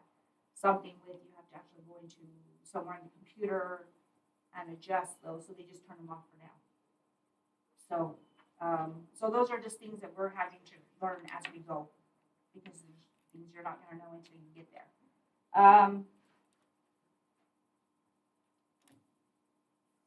As far as vacancies, we still have 24 vacancies. We have 20 full-time detention officers vacant, 2 part-time, and 2 office staff. I do have applications for office staff, and I will be scheduling to do interviews here in the next couple of weeks. We hired 2 in the month of March, 2 full-time detention officers, and we promoted 1 to corporal. Yesterday, we had testing and interview for 2, and those looked very good, passed. So now it is HR is doing the background and reference checks, and then we're hoping that sometime next week we'll get them in for physicals, UAs, and then we'll get them maybe by the end of the month or the beginning of May and get them started. So, however, we did receive a letter of resignation last week for 1, and so their last day will be middle of next week. So, other than that, that's all I have. Was it a retirement person or just going somewhere else? Going to the schools. Going to the schools? So have you noticed that since we kind of trying to work with some of these sign-on bonuses and stuff like that, is that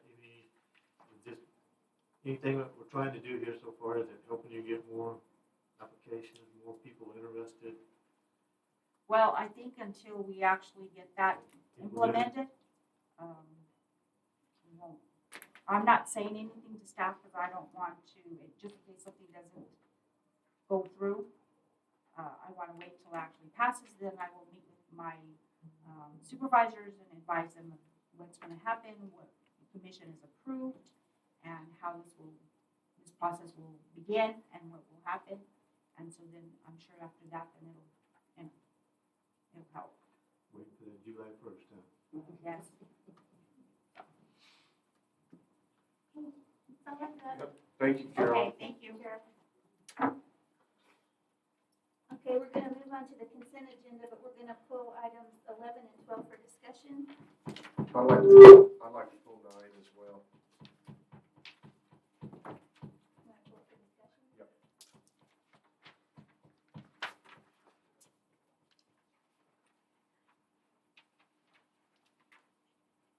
Okay, well, we'll start with the consent agenda. Number 2, request approval of accounts payable bills list number 35, 36, 37, 38. Number 3, request approval of healthcare assistance claims and disposition claims claims for April 2022. Request approval of March 3rd, 2022 special meeting minutes. Number 5, request approval of March 10th, 2022 regular meeting minutes. Number 6, request approval of March 6th, 2022 budget work session. Number 7, request approval of March 28th special meeting. Number 8, request approval of resolution number 4-14-22/110-40 budget adjustment, refunds and operating expenses. Number 10, request approval of resolution number 4-14-22/110-42 to auction vehicles through government deals and online auction service.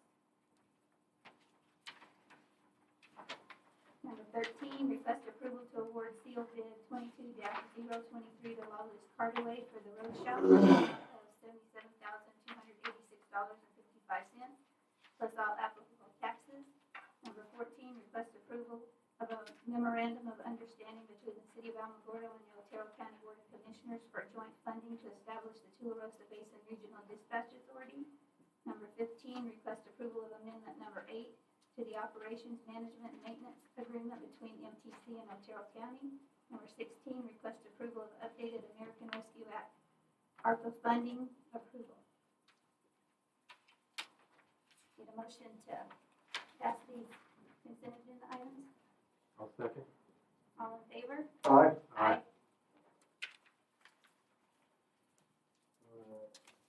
So I guess would 9 be the first one we look at? Vicki?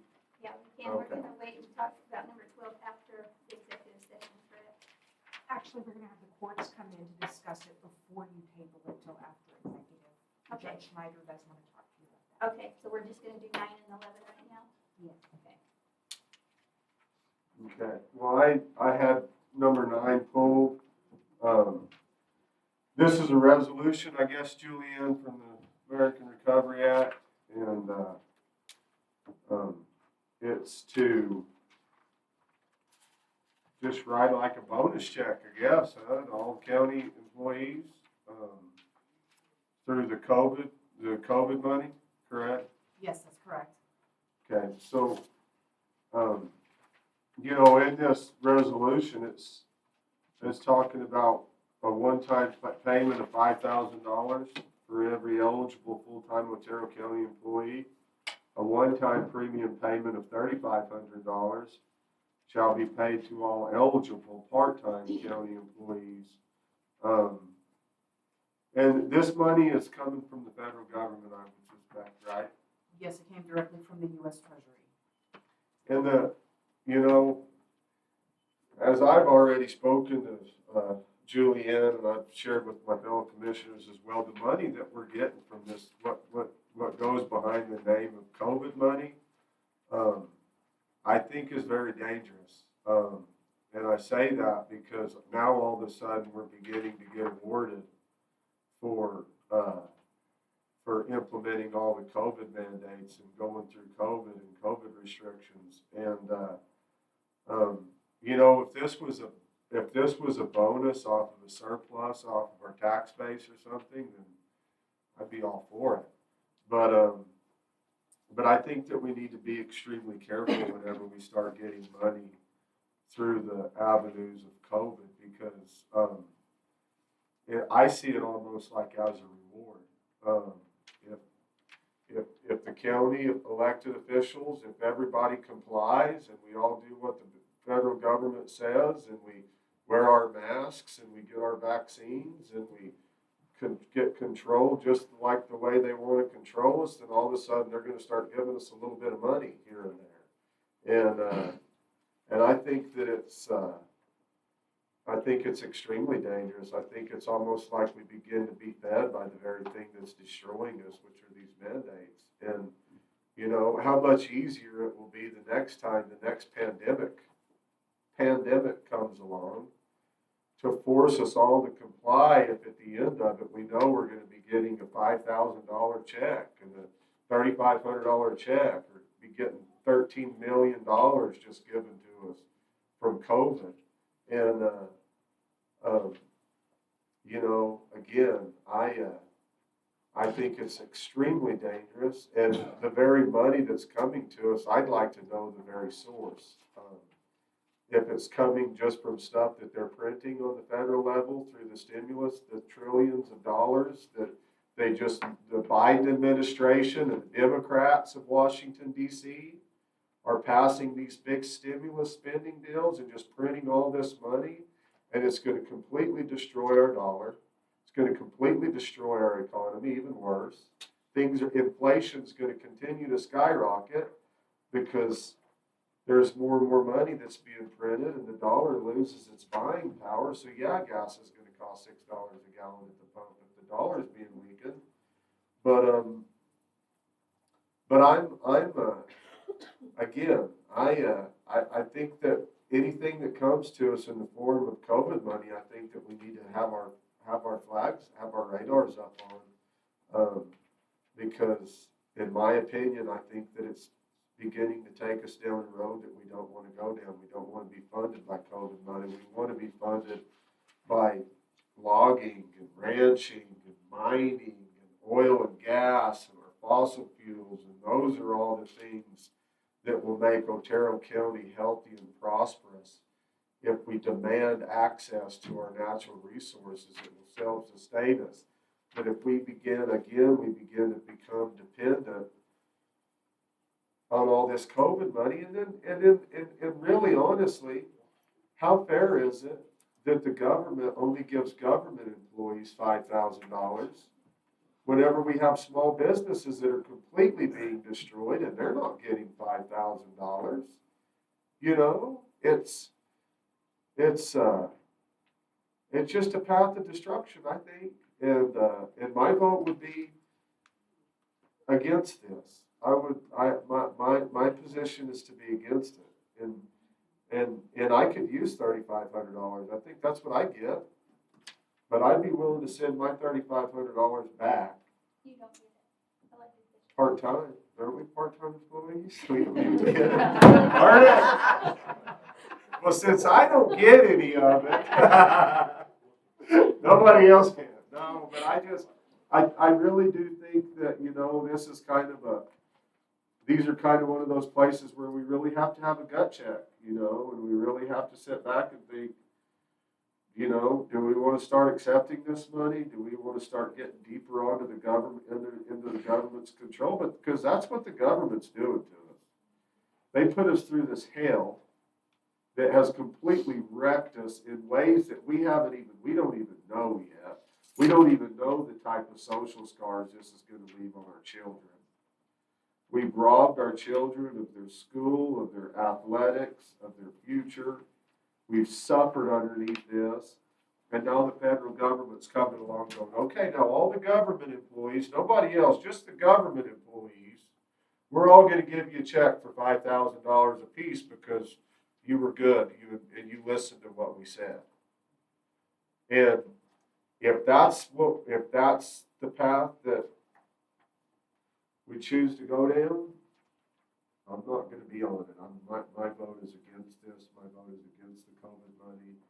My efforts and my focus are on fossil fuels, timber, ranching, and not to become more controlled and sponsored by a government that's corrupt to its core through the fraudulent election of Joe Biden. Period. I just got a couple of questions. I read through that whole entire booklet and I couldn't find anywhere where the collective bargaining unit, like, you know, the sheriff's deputies, that they're not, since they belong to a union, they don't qualify for this. Is that in that booklet? I believe it's the actual collective bargaining agreement, the way that it is. If we were to basically give them this premium pay as well, it could potentially, it's going to cause them to open up the agreement again. Normally, they are bound by the rates of pay that are in the agreement, and this is not included in that. Although I believe they'll probably be opening up negotiations soon anyway. But this is something that we would not normally give to, but any kind of cost of living agreement or adjustment or any other kind of raises, premium pay like this, they would not be included because they're bound by that collective bargaining this is not part of that. And this money, this premium pay, that's just for like bonuses to employees. We couldn't save some of this money to use on the courthouse. I know there's different sections in this book. Right, so this could not, premium pay is a specific category within the ARPA funding. This could not be used for the courthouse. We could use up to $10 million of the ARPA funding on general government services that could be used for the courthouse. We do have earmarked right now $1 million for roof repairs and other upgrades for the courthouse. But because this is a separate specific category, it wouldn't necessarily be used for the courthouse. We do have a total of $13 million. Up to $10 million of that could be used for the courthouse. However, we have already obligated or actually paid for about $850,000 from that list, item number 16 that you all just approved. So that would leave approximately $9,200,000 available that we could use for the courthouse. However, then we would not be able to do any of these other projects. We would have to cancel those other items, including most likely part of the PSAP, the ambulances, and some of those other public health and economic impacts due to COVID would have to be canceled in order to allocate that funding for the courthouse instead. On a different note on that, Julianne, the local businesses from another COVID funding were supplemented monies that they applied for. There was 60-something businesses? There were 50 businesses, and it was $1.68 million that was distributed among them, and it was dependent upon the size of the business, their revenue, their expenditures related to COVID. So Otero County did help 50 small businesses to stay open. But that was in 2020 and 2021. In a different funding. That was different funding, yes.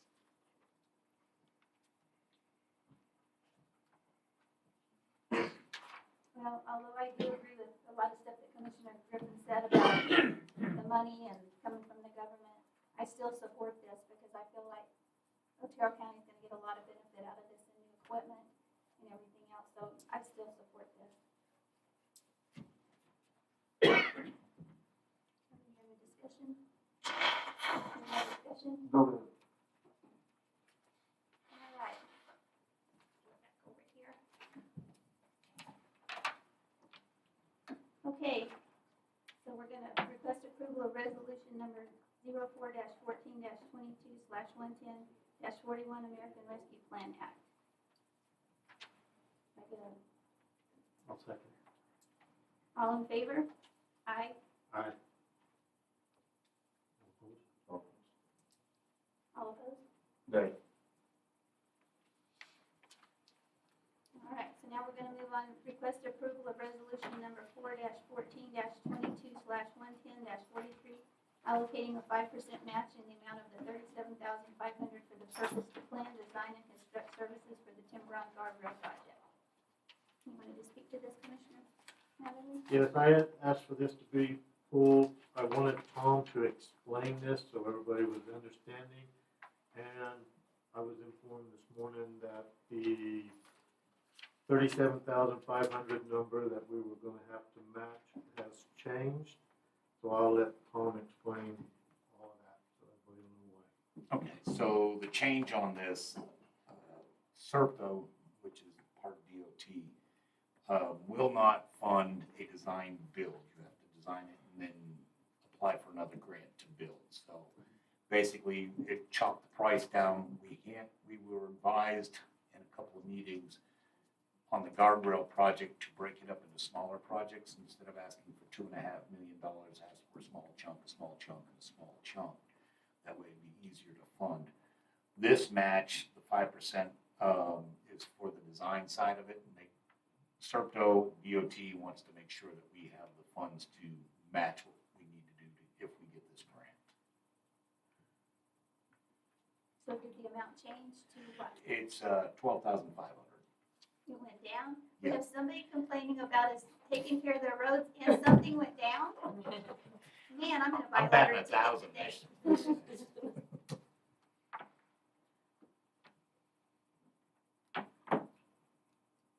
know, the tunnel, that lighting project, have you heard about them putting the lights in the tunnel? They're gonna also fix that guardrail up there that's part of that big project. So that should be spring of '23 when they start on that. So that's also good news. And the state's doing that, so. So we're gonna have to attack this in 3 different grants? Is that what I'm getting? That's what it's sounding like, yes. From what we were told at the meeting the other day, we need to break this up into smaller chunks. And that way, maybe next year we can get some of it on capital outlay. And it also, with it being designed, opens it up for other grants that have to be shovel ready. So if we can get this design part of it done, we'll have that. So you said in the amount is 12,500, is that right? And this isn't giving the money out right now, this is just telling the state, we have the funds available. We have it on hand. All right, any other discussion? All right, request approval of resolution number 4-14-22/110-43 allocating a 5% match in the amount of $12,500 for the purpose to plan, design, and construct services for the Timber on Guardrail project. Can I get a second? I'll second. All in favor? Aye. Aye. Thank you. Motion passes. Thanks. Thank you, Thanks, Tom. Tom. And then we're gonna hold off on 12. Judge Schneider should be here shortly to discuss that item. She was on her way over. Okay. To discuss 12? Yes. Okay.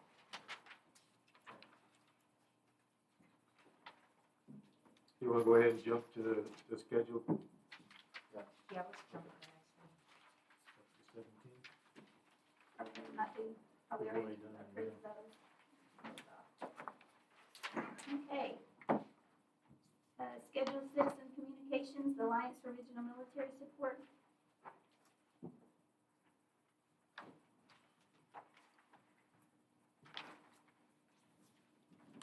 Good morning. Good morning, Morning.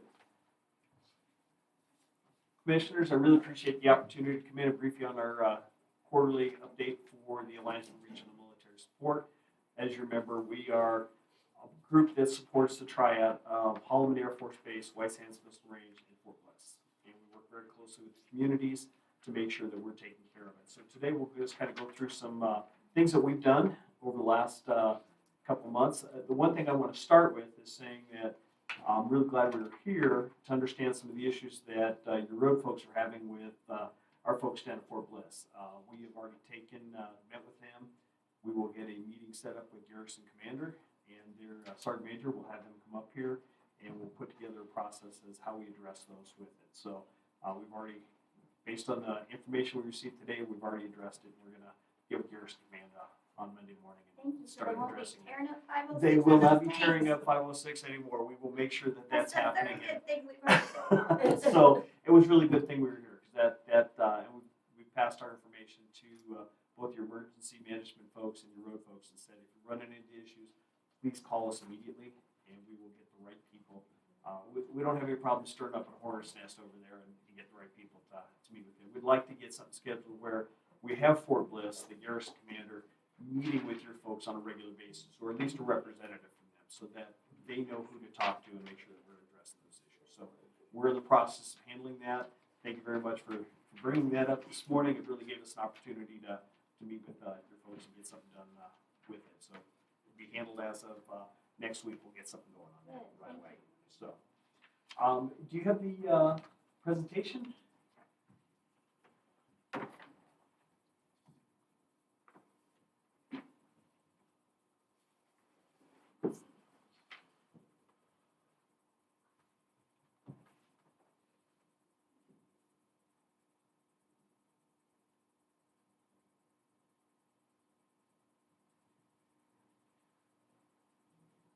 Just take a moment. Not a problem. You can't do a military briefing without a PowerPoint. It's just, it's not legal. It's gotta have your PowerPoint.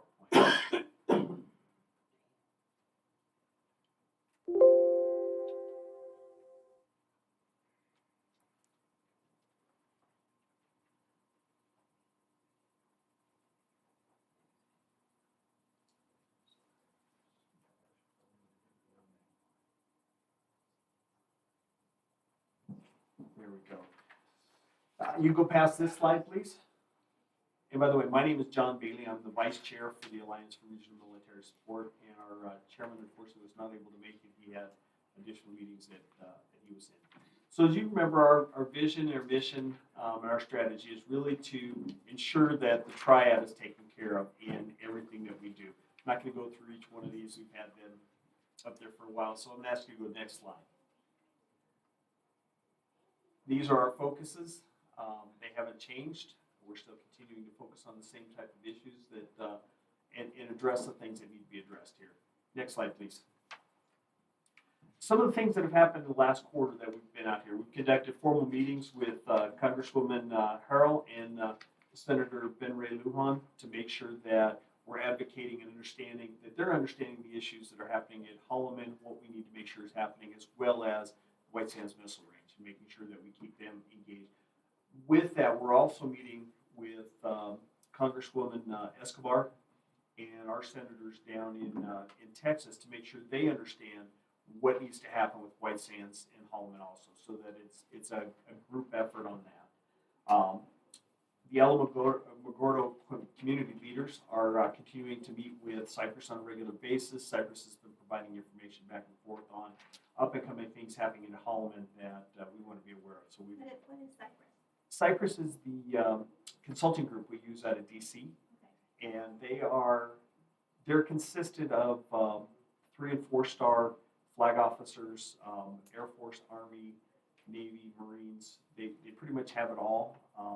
And the nice thing about that is when a 3-star or 4-star picks up the phone and calls the Pentagon, somebody in the Pentagon answers that phone and has conversation with it. So they're able to get us, if we have a question or an issue, we can pick up the phone and call Cypress and ask them, and they will go to the source and gather the information for us to be able to provide it back. So Cypress is an enormous benefit that we have being able to utilize them. We met with the Holloman Garrison Commander to discuss installation priorities. We're putting that together for our up-and-coming trips to the DC area. And we continue to meet with Army Medical Command and Defense Health Agency officials to really understand how that's going to affect healthcare at Holloman, healthcare at White Sands, Fort Bliss area, what's going to happen with local hospitals, what's going to be pushed into the community, what communities can handle. So we've spent a lot of time with the hospital commander at Fort Bliss at William Beaumont Army Medical Center, and then also the Defense Health Agency. And we're really trying to make sure that what we don't do is push folks into the community in an underserved arena that creates issues for our folks here in the Otero County area. So working very closely to make sure that we understand what the needs are of the medical folks for the Air Force and the Army, but also what they understand what's needed through Otero County, Alamogordo, Las Cruces area, so that we can balance those needs together. So we're really working very closely with them. And then we've also connected with the local high schools for the JROTC and for recruiting to make sure that we're working very closely with those folks to get the process going on with that. Do you have any kind of STEM program? We actually did a STEM program back in October, in which we invited everybody in the community. It was a virtual STEM program, and we had over 350 students from Alamogordo, Las Cruces, El Paso area, and it was a Army colonel who went through and became an astronaut and spent the whole time in that process talking about the importance of STEM and why STEM is so important, how STEM helped him go through as an Army colonel into the astronaut program. And then we allowed the students to ask questions of the astronauts, some great questions, better questions than most adults have. So it was really fun to do that. So we've done that. We're working with the Army Recruiting Command. They have STEM trailers, and we're actually working with them to bring them out to the high school areas. We've done some things in Las Cruces with it. We're working with the Alamogordo folks to also develop some STEM outreaches. One of the things that we do have the opportunity between White Sands, Holloman, and Fort Bliss is Joint Modernization Command. Some of the testing and training that they do at White Sands is utilizing those civilians and service members to actually come into classes and do some teaching on what STEM is all about with the Army recruiting, one of the things we're working very hard to get folks to understand is there's 165 military occupations. And out of that, like 10 are combat arms.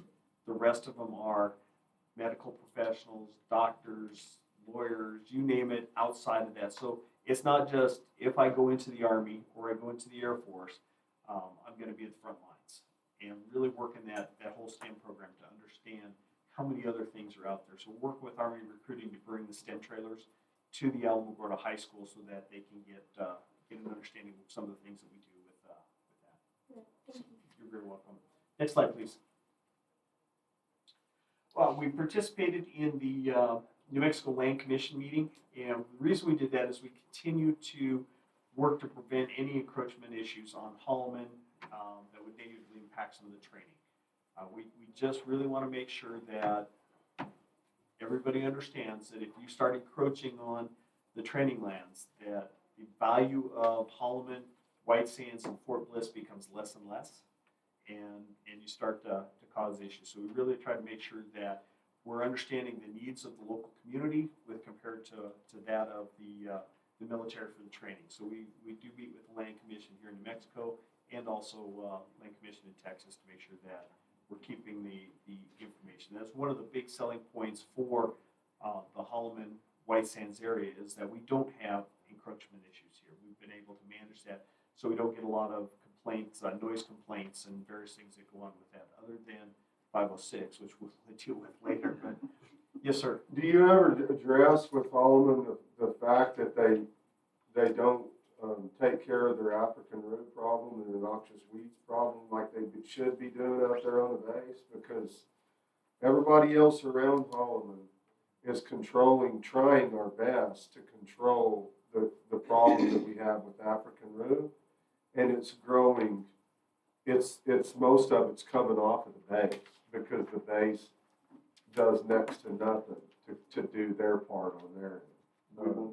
We will address So that. if that's something that you could, Absolutely. because it's very important to us. We're making a huge investment on the county side to try to combat these noxious weeds. I know the state of New Mexico is doing some, not as much as us, but they're doing what they can on their right of ways. And then Holloman isn't doing anything out there, and it's just all that rue is just taken over on their side of the field. So if you could look into that. Absolutely. We'll definitely have a conversation with the Garrison Trader out there and kind of understand what their plan is or how they plan to address it to make sure that that is getting addressed. So I appreciate that. I've got that down as a note that we'll make those type of things and have that conversation with it. The other things that we've done, we hosted a visit by Lieutenant General Daniels, and she is the chief of the Army Reserves. So she's in charge of all the reserves.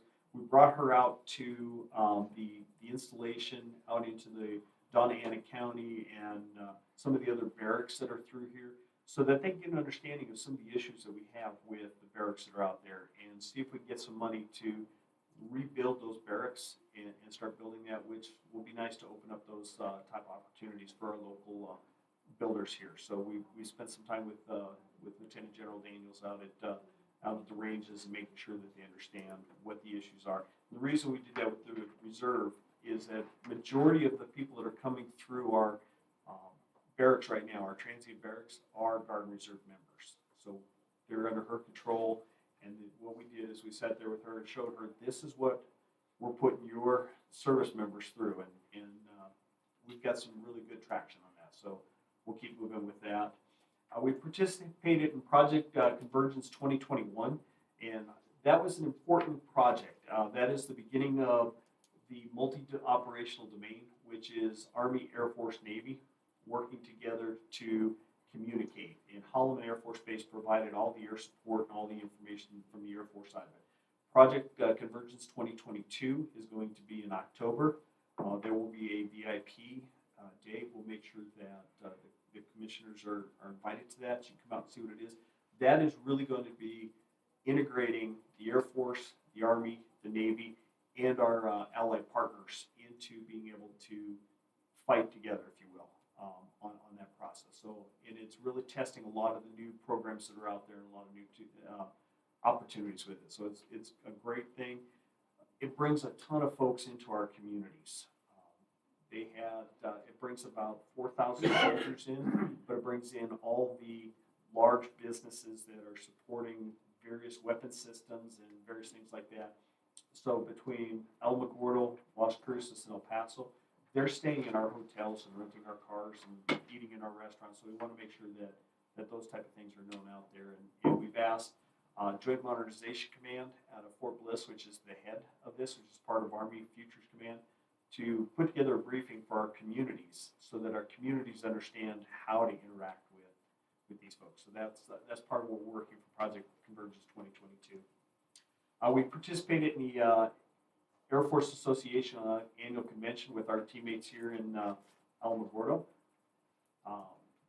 We continue to prepare our briefings, military defense. We're working on what is the actual impact of the defense industry and the military in each one of our areas. So we're pulling that information using the Pentagon to get some information. So we'll be able to put that out.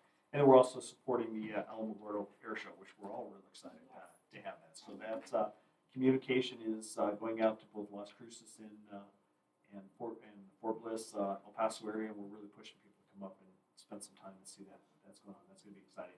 Next slide, please.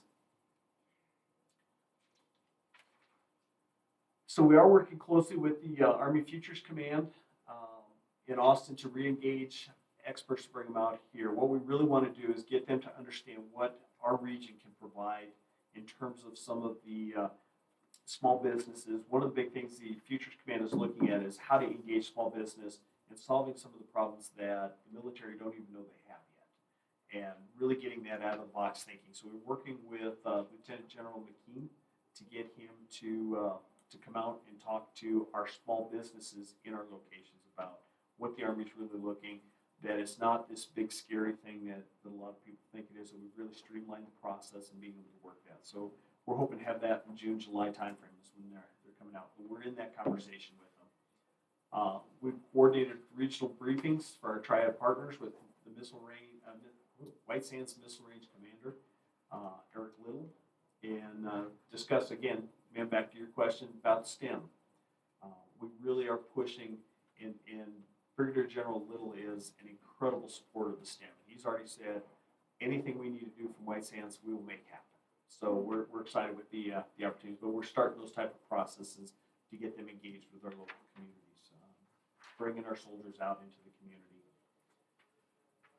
We've met with Fort Bliss Garrison Commander to discuss mobilization force generation, and that is our Guard Reserves that are coming through and really what that means for them. As of Monday, we will have another conversation about issues that are happening here in Otero County, how we manage those. So we have a great relationship with the garrison commanders at each one of the installations as well as the commanders. So we'll call Colonel Brady and make sure those type of things happen. Next slide, please. Some of the things that we have on the way forward, what we're going to be working on. We're going to proactively continue to improve the regional military medical complex. That is something that we're really focused on because Department of Defense Health Agency is really trying to streamline the health process in the military. But they're doing it kind of in a capsule. They're doing it in a vacuum. And they're not looking at those communities that are outside. So things that the Army or the Air Force have always done internally, they're looking at pushing some of those out to our communities. Some of them that's great, the community loves it. Some of us are underserved already, and we start to create backlog in that. So we're really working with them to make sure that as we push things out into the community, that we're set as a community to absorb that as well as maintain our process with our constituents. So we're working real hard with that one. We're staying engaged with the Futures Command and the AFWorks, which is the Air Force version of Futures Command. It's the ones that develop all the futuristic programs for the Air Force. So we work very closely with both the Futures Command and AFWorks on that. We are advocating on a regular basis with Texas congressional delegation, New Mexico delegation, as well as the senators on making sure we advocate for the Hallaming Air Force Base capabilities, things like Red Air, making sure they understand the Wismar airspace that can be utilized in that, really providing that and opening some eyes. You know, we tend to, as congressional folks, we tend to focus on our little piece of the world. And what we've really had to force a lot of our folks to understand is their little piece of the world, White Sands, Holloman, or Fort Bliss, is interconnected so much that if we don't focus on the whole process, it's going to hurt us all. So we've finally gotten some of our folks to kind of open their eyes and go, okay, we need to partner with the New Mexican delegation to focus on what's good for White Sands, what's good for Holloman, so that it's taking care of the Texas folks, which is in Fort Bliss. So we're really working hard on making things like that happen. We're also working very hard to sustain and improve the defense work. We're working with our community colleges as well as UTEP and NMSU to start to develop some opportunities for soldiers and airmen that are getting out of the service to learn technical skills and stay here in the region with it and really build that workforce with it. And the other thing that we're working is we've got a partnership with Raytheon, and we're really working with Raytheon to develop curriculum in our community colleges so that when soldiers and airmen come out, they go through this curriculum, they get this skill, and Raytheon will look at hiring them in their manufacturing of the defense systems that they have, which will create Raytheon to build defense processes here in the Alamogordo, Las Cruces, El Paso region because they've got the staff to do it. So we're pushing real hard with working that. Again, back to your comment, which I thought was perfect. We are working with the area schools on their STEMs. It's critical nowadays in the services. It's not just all the services have gotten past the idea of if you fought a marathon to join the Army, to if you're not in the top 10% of your class, we may not be interested in you. So it's a whole different world nowadays out there. So STEM is critical. We're also in the planning stages for our Association United States Army annual convention in October 9 to 12. We will absolutely put out an invite for one of the commissioners who would like to attend with us to sit through some of the meetings that we have with the senior staff at the Army, in the Pentagon, and local here. We have a lot of relationships with them, so we'll make sure that offer happens and then we get that taken care of. Next slide, please. As we said, Holloman will be participating in the Project Convergence 2022. So we are working to make sure that Futures Command and AFWorks are really working together with Holloman to make sure that we take care of the things there, as well as making sure that Alamogordo sees and Otero County sees some of the love that should come from that type of process, and make sure that they're getting folks here in the Alamogordo area, Otero County, utilizing our restaurants and our hotels and various things like that. We're working for improved air service out of El Paso. What we're working with is we're trying to push for a direct flight from El Paso to Washington, D.C., either Dulles or Reagan. So that's a constant battle. We're trying to show the needs out of it between Holloman, White Sands, Fort Bliss, how many people go to D.C. on a regular basis, and various things like that. So we're really pushing to try to build that regional air service there. And we're in the process of developing our talking points for all of our elected officials, so that we're all kind of talking about the same things with the Air Force. You know, it's real easy for Las Cruces folks to talk about the White Sands and the Army. Sometimes they don't realize we have Air Force up here. And we try to make sure that everybody's talking the same thing. So when you're talking to somebody from the federal government, that they're hearing the same message and going, wow, that group of people really have their message together and are advocating for all the same things. So we're working through that process right now. Next slide, please. Kind of talk about some of these type of things. Continuing to advocate for Holloman, sustain safe, desirable housing. That's one of the things that we're working very closely with, both on the Alamogordo side and the Otero County side, is making sure that we have affordable housing for our airmen that fit within their basic allowance for housing, and that we're working with the garrison to understand that there's somewhere around 520, 550 folks that can't find affordable housing in the community that would prefer to live in the community. And that's one of the things that, as the military, the Pentagon looks at expanding missions in different locations, they look at, if we were to bring another 1,000 airmen to the Otero County, Alamogordo area, can they find the family housing? Can they find the things that they need? Is it affordable? Does it fit within the BEH? So working with both Holloman Air Force Base to understand what their needs are, as well as the home builders and apartment associations here locally to make sure that the answer when the Air Force says we want to bring a new mission to Holloman here, the answer is yes, we can meet that housing needs and work that type of thing. So that is one of our big processes that we're looking at. It's across the board. I mean, we all see what crazy housing is happening right now. We want to make sure that our airmen and our soldiers have the ability to manage that and live in our community. We'd like to have them live in our community as opposed to everybody living on post or on installation. Next slide, please. Questions?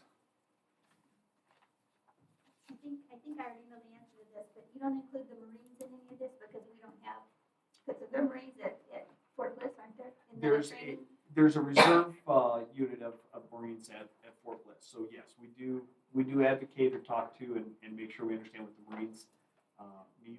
We also have a Navy contingency that is a reserve group at both White Sands and at Fort Bliss.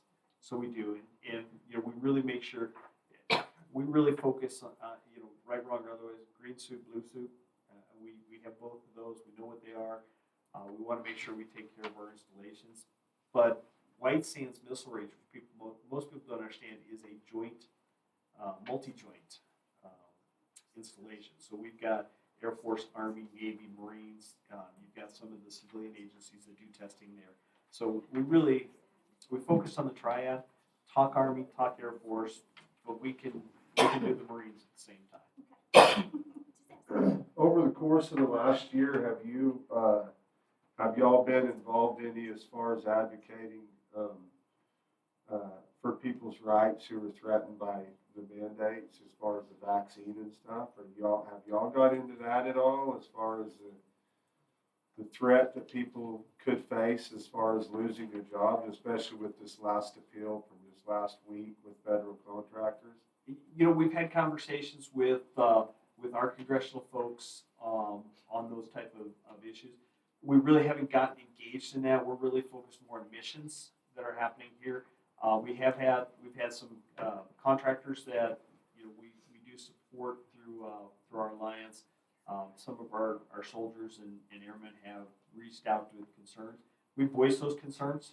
We make sure that people understand those concerns. But that really is not trying to do what we're doing, which is work with the Pentagon and get the right things for the area.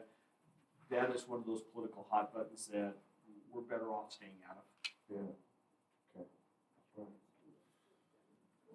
As far as the housing part in Alamogordo, that's always been an issue, and it will probably continue to be an issue.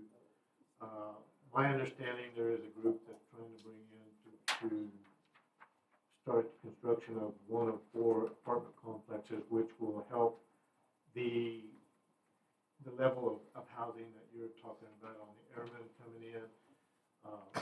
So I'm really glad to hear that that's coming. I don't know when that's coming, but they're trying to get that worked out. The housing in Alamogordo right now is there is none. Yeah. The inventory is very few. It's either way up there or way down there. There's nothing in that mid-range.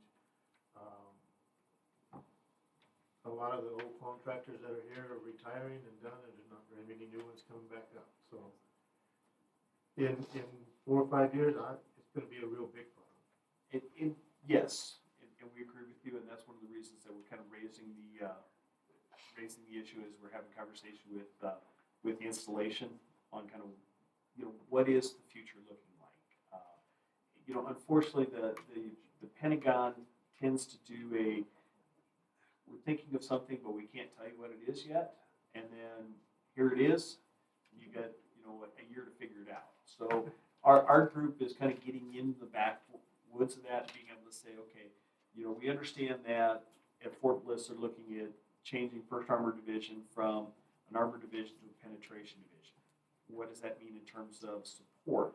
Where's that support going to go? Is it going to go here at Holloman? Is it going to go white sand, really trying to figure out all the moving pieces and parts of that. What is the Air Force looking with some of the new opportunities that are coming out?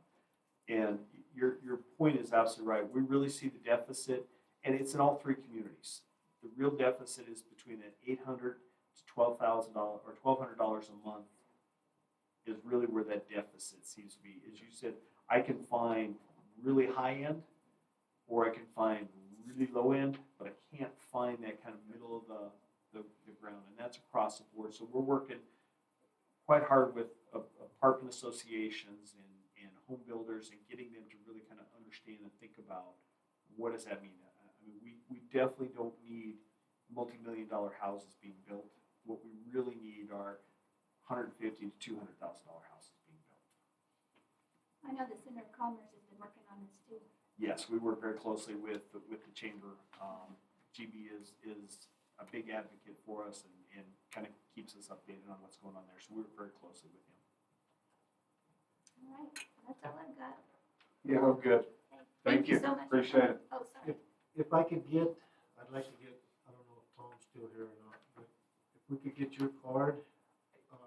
We had a very hard time trying to find somebody to talk to us down there. I've already given Tom my card. Tom has my card.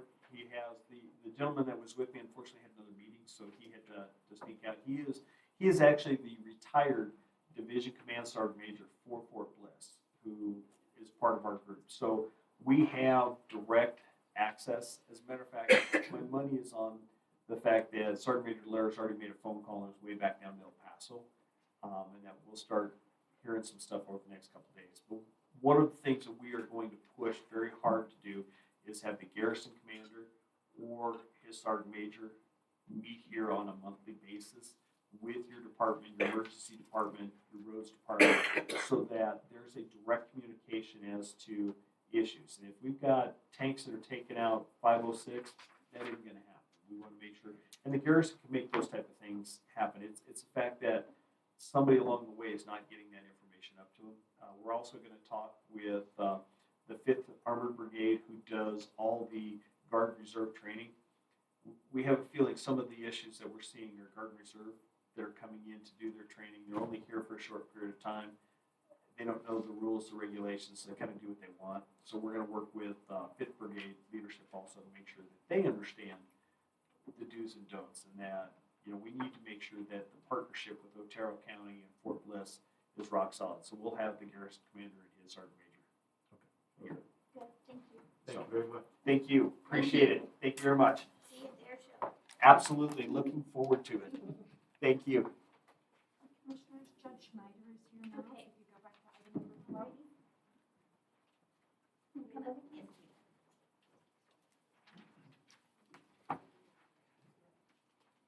Morning, how are you? I think it's still morning, I don't know. Really thank you all for accommodating my crazy schedule. I appreciate it very much. Absolutely. Welcome to our commission chambers where you don't have to wear a mask. I wish we didn't have to wear a mask in your chambers. I guess COVID only lives inside the district courtrooms now. No comment. Oh, I know. I'm sure you're as sick of it as anybody. I think it's okay for me to say that out loud. I'm indeed sick of it. All right, so you wanted to talk to us about the chain link fence? Madam Chair, members of the commission, I just wanted to be available to, there are a couple of things I wanted to say in terms of logistics. I think I have a basic understanding of what the proposal is or what you all are thinking, so correct me if I'm wrong. My understanding on the secure parking lot is that you're thinking of constructing it out by the stairwell on the north side of the building, and I think there's an outline of some sort there already. Trent, do you have? Yep. You want to sit? Yeah. It's nice to sit next to the judge, not in front of the judge. It's never been in front of me. No, we talk a lot. Yes, we did go over and we have some spray marks in the parking lot for the perimeter of the fence. That was the purpose of the pre-bid, for the pre-bid meeting, so that all potential bidders would know exactly the limits of the project. It encompasses the kind of northeast corner of the current parking lot. Okay, and thank you for that. And what I wanted to share was, and again, I need to be real clear, I'm not here to advocate for or against. I think that is incredibly important, so please don't misunderstand anything I'm saying. But if the outline, as it sits at the courthouse, will provide secure parking and secure ingress and egress for 3 of our judges. My office is on that side of the building, Judge Bryant's and Judge Jessen. Judge Blankenship's office is on the other side of the building, as is Hearing Officer Wade. And as a judicial officer, we believe it's important to provide him the same protections that we have, obviously because he hears sensitive information and all those logical considerations. So I think that's important that while the 3 of us on that side of the building will be able to, there's a huge benefit in terms of pulling our car in a secure space, getting out, entering and exiting the building securely, no public access. Also, we're in an area in the building where we're behind secure doors, so that going to and from our offices and into 2 of the courtrooms on that side of the building. It doesn't benefit in any way Judge Blankenship or Hearing Officer Wade, because they will need to, even if they park in that area, they would go up securely into our back hallway, but would go into the public areas of the courthouse to get to Judge Blankenship's chambers and to Hearing Officer Wade's offices. So I felt that was important to share with you all. And then the other practical consideration, I believe, is we've already got very limited parking, and we all recognize that and share the frustration of that. I don't know, at one of the security council meetings, we talked about the number of spaces, and Trent let us know what that number was. I recognize there's probably some flexibility on the number of spaces encompassed in that secure area. We're very limited, particularly on jury trial days, and I'm sure you all are aware, but we do more jury trials in Otero County at that courthouse than anywhere in the state. So we are jury trial. So that's a consideration on the number of spaces we lose. I think it's just important that if we're really benefiting 3 of the judges, and then I know that the conversation is to have District Attorney Scott Key also avail himself of that secure parking, which is great. And however, he would, as I understand, unless this has changed, he still has to leave that secure area to get into the building. And even though he doesn't have to go through the public point of entrance with our security protocols, his door to enter his offices isn't in that secure parking area, as I understand it. So, and I don't in any way want to speak for District Attorney Key, but that's just logistically, it doesn't necessarily benefit him entirely either. So I just, I think those are the main things, the main 3 factors that I wanted you all to be aware of and to consider, and then also to answer any questions that I am able to. What are our options, Trent? You need to expand the fenced area, or? Fortunately, the footprint of the current parking lot was very challenging to even find how to secure one area without obstructing other areas and losing other parking areas. The configuration we came with was also talked about with the security consultants, and everybody agreed that this was the best possible scenario.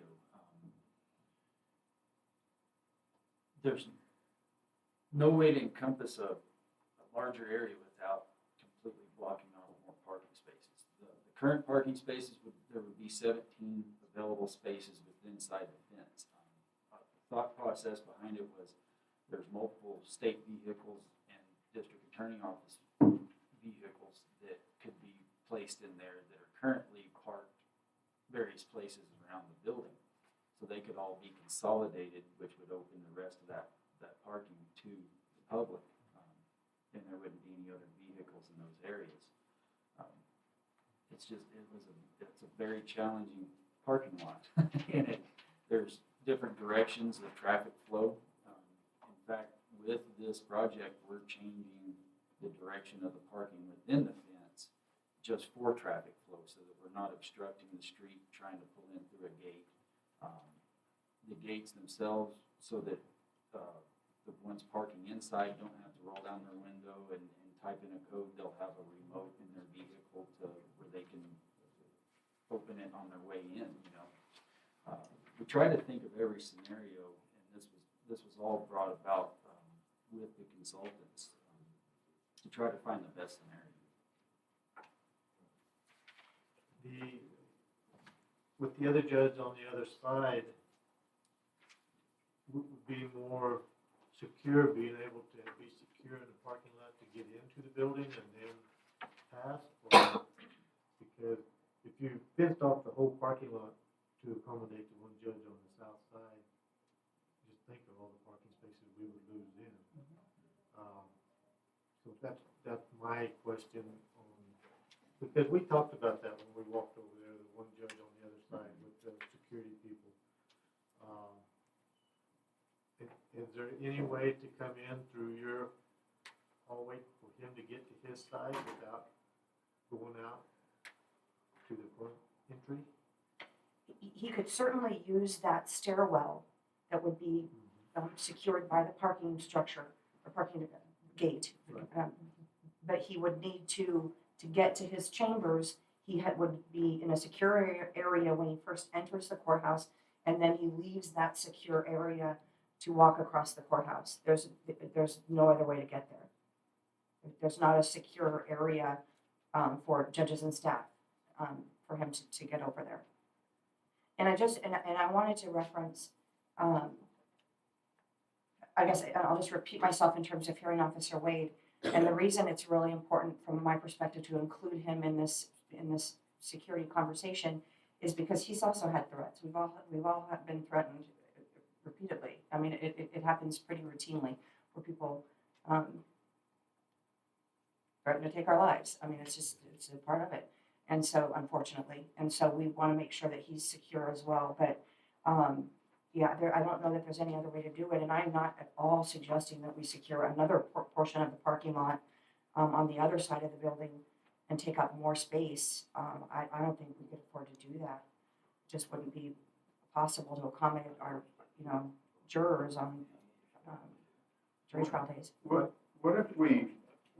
if instead of just thinking about where y'all are gonna park, or just you, what if we had other employees from we go ahead and fence the whole area off that we need in order to make sure y'all are safe and secure, and the other parking spots that are inside of that area, there's other people that go and work at that courthouse every day, and maybe we could just work it where everybody has a designated parking spot inside that works there, and then we utilize the whole parking spot, and they have the code too. I mean, if the judges would feel secure with parking in the same parking lot as other employees from the courts, then it could be utilized. The whole parking lot could still be utilized by employees of the courthouse, but still provide the security for everybody as well. Yeah, I think, Commissioner, that it might have been trying to, someone brought that up at one of the security meetings. And certainly in the event that there's more space in that area than what the judges utilize, that would be made available to the staff. And absolutely, definitely support and have security concerns for them as well. The issue with that would be they still have to leave that area to go into the public area, to walk around to the front of the building, to go through the security protocols to get into the building. So it essentially, and I don't say this to be flippant or disrespectful in any way, essentially it secures their vehicle. It doesn't secure their person because they are not allowed access under the security protocols through that. They have to go through the screening, which is incredibly important that they do that. So. It just doesn't really benefit on the big picture. Well, you as a judge, do you feel more insecure outside the building or inside the building? So if you pull in a park and you walk in securely and get in the building, you feel pretty safe.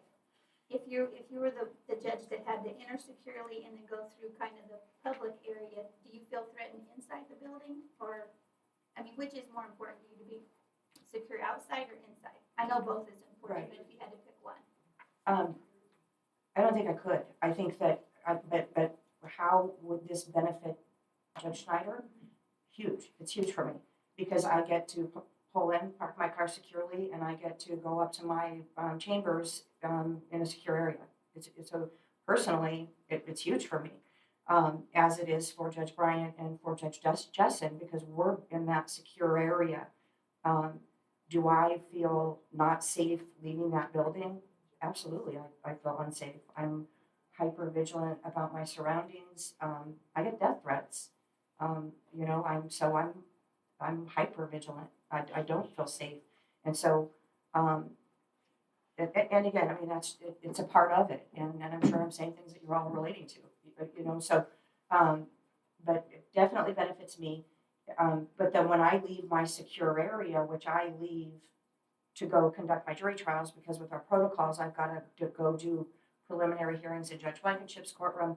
I come back to my courtroom to conduct a first round of jury selection. I go into Judge Bryant's courtroom to do a second round of jury selection. So it's a process to keep the wheels of justice turning, and I have to be in unsecure areas of the courthouse at certain times to perform my job, and I don't feel safe there.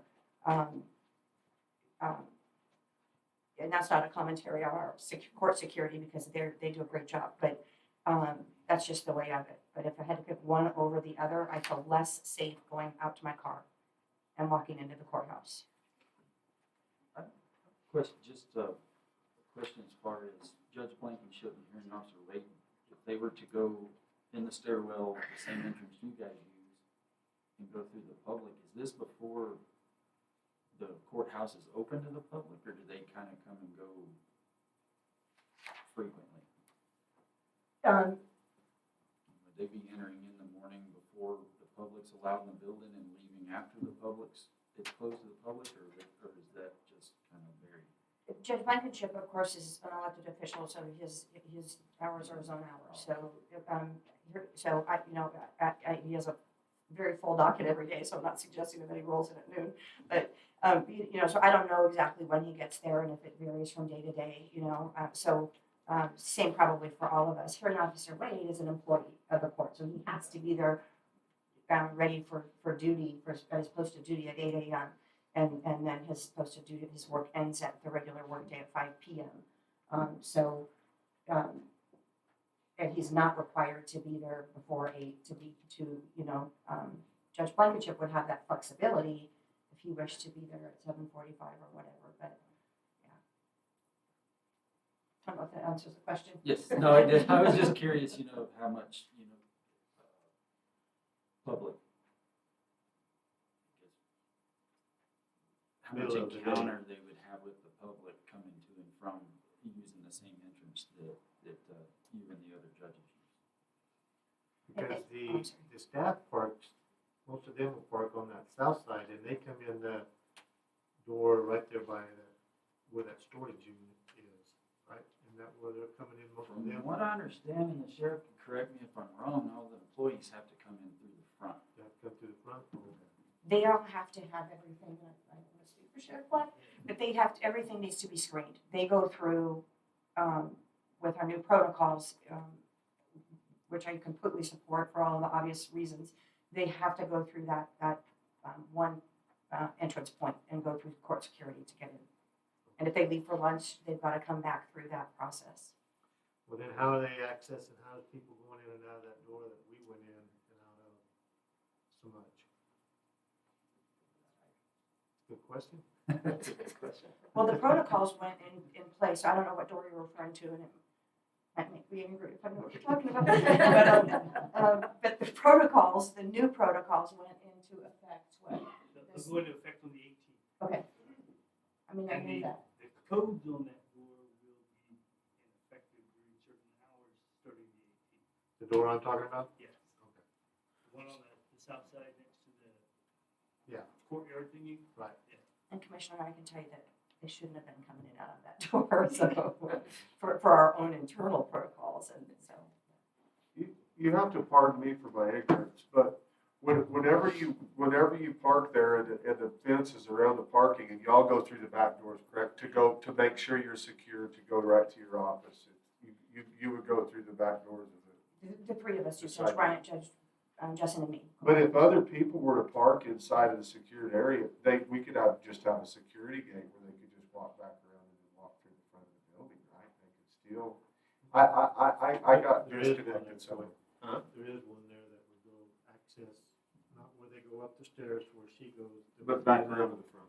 That Yeah, would take them back There's, around to the there's front. two personnel gates designed in this that are key entry, but, panic egress for in case fire or anything like that, we had to have two for egress.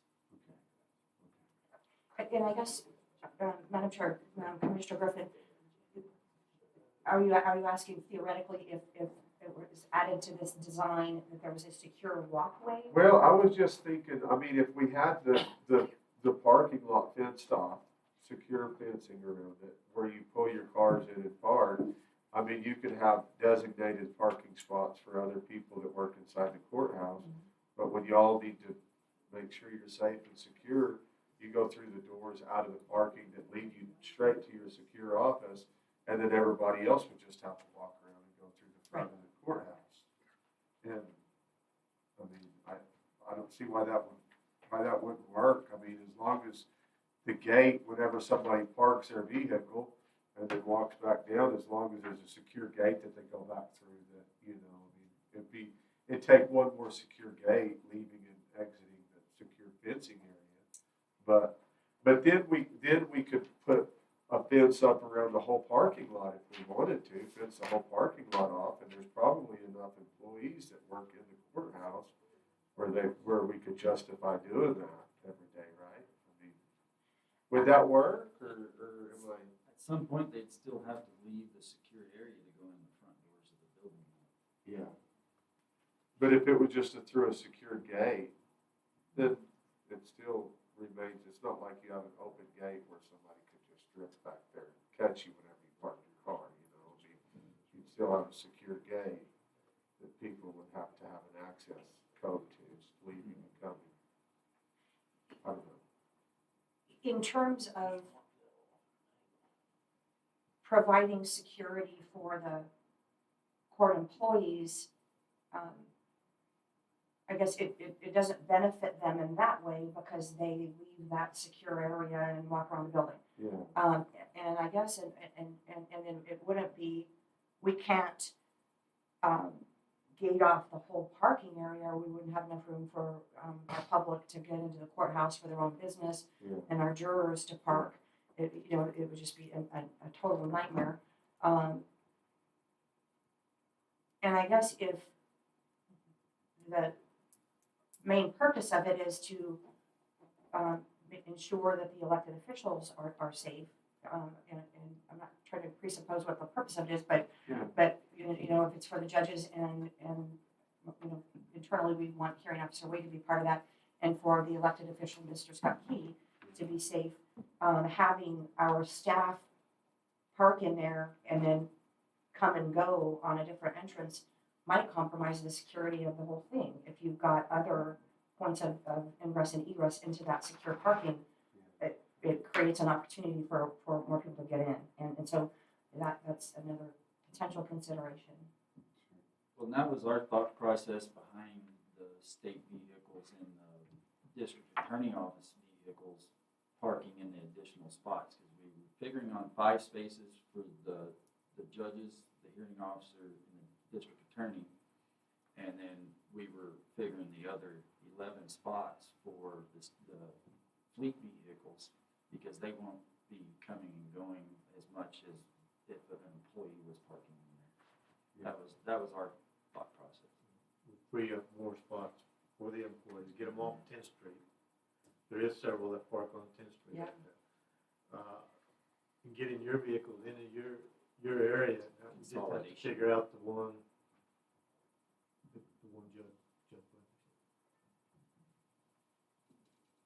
But I would think, once he's inside the building, that I'm thoroughly safe that Sheriff Black's officers over there have that building secure. He should be able to walk through. He wouldn't have to go all the way to the front doors, right where they come in to get to his office, would he? He could be able to pass through. Second floor by the security booth right there to go down the hall. Exactly, I don't think the expectation at all would be that Judge Blankenship would be in the public outside area and walk through the front gate. He would come through our secure area and then leave that zone, walk across the building and get to his office, certainly. And I just want to reiterate, I just wanted you all, and I know everyone's been in the courthouse and we've got our sheriff here and to answer questions, but I just wanted to, as the chief judge, to be here to let you know those logistical pieces of it and lay that out for you. Yeah, he would not walk around the building. So are you saying you're for it or against? I think it's inappropriate, I think, for me to weigh in either way. I just want to answer factual, logistical questions for you all, and, Well, we appreciate you weighing in because your input means so much to this, to our efforts. So, I mean, if you felt like it would suffice and it would work, then, that's why we're going to the efforts that we're going to make sure you feel comfortable and safe and secure. well, and again, I just want to be clear, I'm not here to state a position for or against in any way. I wanted to just provide all of this information. I think it's really important. Some of it you probably already had, but I thought it was really important that you heard from the judiciary about the project that is with an effort to ensure our safety.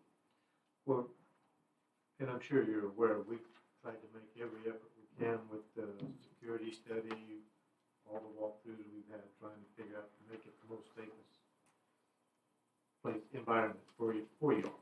So that is one of our biggest deals, is security and safety. So that's one of our big goals we're trying to accomplish, to try to make sure y'all are safe. Period. Thank you for that. Okay, so we want to table this until our executive session? I think so. Finish talking about it? Okay. All right, did you have anything else, or? I don't, Madam Chair, thank you, Commissioners, thank you so much for Thank you for coming. letting me come over and talk to y'all. Thank you. Thank you, Judge Snyder. Thanks, Thank you. Thanks, Trent. Thank you.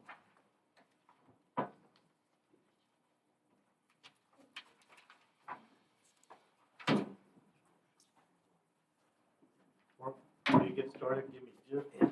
Yeah, we'll take a little quick break.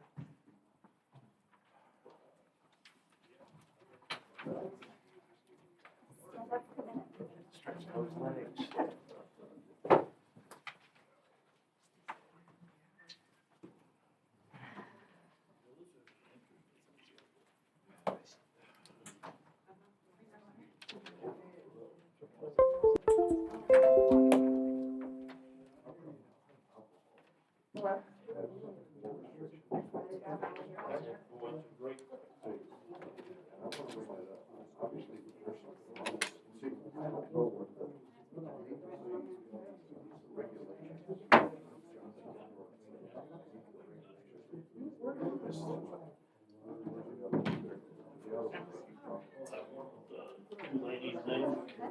Yeah, I can't remember.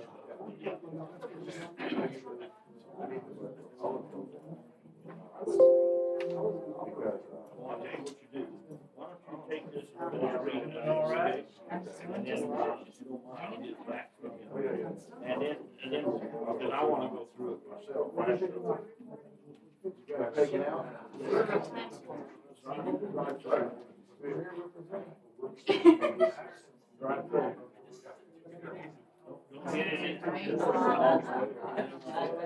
If you do, bring it home, we'll do it. Yeah.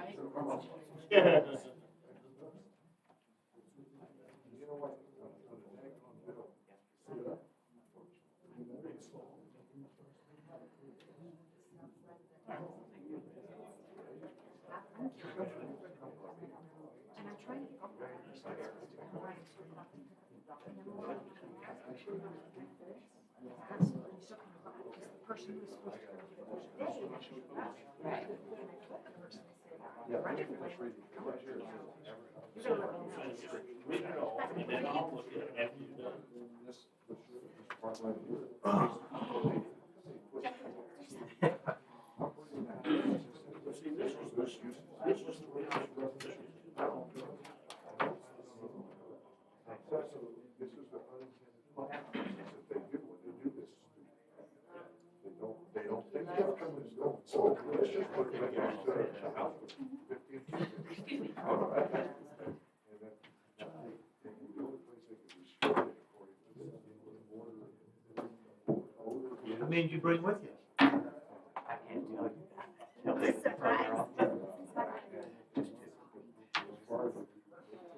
Are you coming to the event next Saturday next? What's the date? 23rd. I'm at 56 participants already. Really? But there's 5 won't show up, 5 to 8, something always comes up, so try to keep the number between 50 and 60. What time is it? I know I got the email. Be there like 8:30, so they can go through the sign in and start at 9, and then they start shooting and then have lunch breaks and stuff like This that. is the one where you can try different guns and all that stuff. Try before you buy. Big deal. They do that in some other places in Texas. My son and his wife went, she got to shoot all kinds of guns. She liked it. Yeah, Very nice. yeah, with indoor facilities typically associated with a gun store, they have you shoot different stuff and then hopefully find something you like and you buy it from the gun store.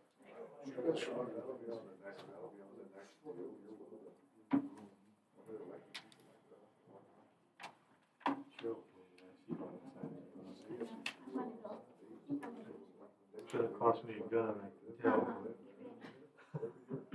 We did send you the disclaimer that we're not responsible for any financial discomfort that you might feel. Just have her tell you which one it is that she feels comfortable. She won't have a clue to tell me. As long as she's happy. If the gun doesn't fit, they're not gonna use it. They're not gonna carry it, they're not gonna shoot it, and it just sits in the gun safe and gathers dust. That's all that happens to them, so. You just don't know what all you're gonna have out there. With that day that I went out there and you had, it was a county thing. There was one that you had that was so loud, you don't wanna have that all in one, you'll scare them to death, even with hearing protection. Was it a rifle or was it a pistol? It looked like a little baby AR pistol. Oh, I think that was Bill's. Yeah, it was a short barrel, Yeah. .223, which did super loud. So, I think so. Okay, all right, we'll get started again. All right, Mark. all right, Mark Douglas, range master for the county-owned public shooting range. I wanted to come in and formally introduce you to the nonprofit organization. So I'll have the president and vice president come up. Gentlemen. And I'll turn the mic over to them. Welcome. Good morning. Good morning. Good morning, Commissioners. My name is Ward Kenyon. I'm the president of Fowler. We're Friends for the La Luz Range. This is Bill Butler. He's the vice president of Fowler, Friends of the La Luz Range. We're here because we want to have a formal introduction to our organization. We started in 2019, but due to some government restrictions on meeting and all in the past 2 years, we haven't really had the opportunity to meet. We've tried to attend, but this was our first opportunity. We think it's right now. Again, we started in December of 2019, where we were recognized as a nonprofit foundation under Section 501c3 by the U.S. Internal Revenue Service, and then we registered, of course, with the corporate as a corporation with the Secretary of State's office and registered with the Attorney General's office, where I want to say we received a quick response when it came to our requests for information and our applications. pat on the back to the group that came together to do this. There was a number of 20 individuals that sat down and thought we could do a nice foundation for the range itself. The whole purpose of our organization or foundation is to, and I'll read it for you the way it is in our bylaws, financially aid, solicit, collect, and provide funds, receive gifts and requests, educate on firearm and archery safety, promote shooting competitions, and the use of the Sidney Paul Gordon shooting range. Now, that's a mouthful, but we feel it's important. The members that participate, as far as dues members, paid dues paying members, think it's important, but we also invite non-dues paying people to participate. See what it's about, see what they would like to do, and do everything, but they just don't have the voting right. Fowler has an internet presence with fowler.org. We also do social media with Facebook, and again, it's just Fowler. We're Friends of Lawless Range. One reason why we didn't go with Friends of Sidney Paul Gordon Shooting Range is because it got a little long. So we thought we didn't want to offend the range, but I think it gets the point across with Friends of the Lawless Range. We encourage all who wish to support our cause, thus the Sidney Paul Gordon Shooting Range, to participate. And when I say participate, whether that's with our regular meetings, which is the second Wednesday of every month, or whether it's stop at our table when we're at a gun show, or gun and knife show, or give us a call when they see something that they would like to have at the range, and then we in turn can look at it and see if we'll support it as well, and maybe take it a little bit off from the shooting range master itself. During these meetings, we invite all the interaction we possibly can. A lot of these people have got some great ideas of what they've seen in the past with other ranges, and don't panic because it's not always about improvements, but it's about safety. And with the safety aspects that they see, that means that they're thinking good firearm safety, good archery safety, and it's constant. It's not just when they see a person at the range. It's going on constantly. Fowler entered into a collaboration with Otero Practical Shooters, or OPSA, to look at additional bays for the shooting range. OPSA said that they would invest a substantial amount of money. And of course, the commission said that they were looking at possible engineering designs first to get an estimate of what the cost would be. Well, we thought, since we're all here to support the range, or both are here to support the range, we in fact could help streamline that, be the focal point, be the speaking group along with the range master. And we've had positive success. So with that, we're also seeking engineering involvement right now.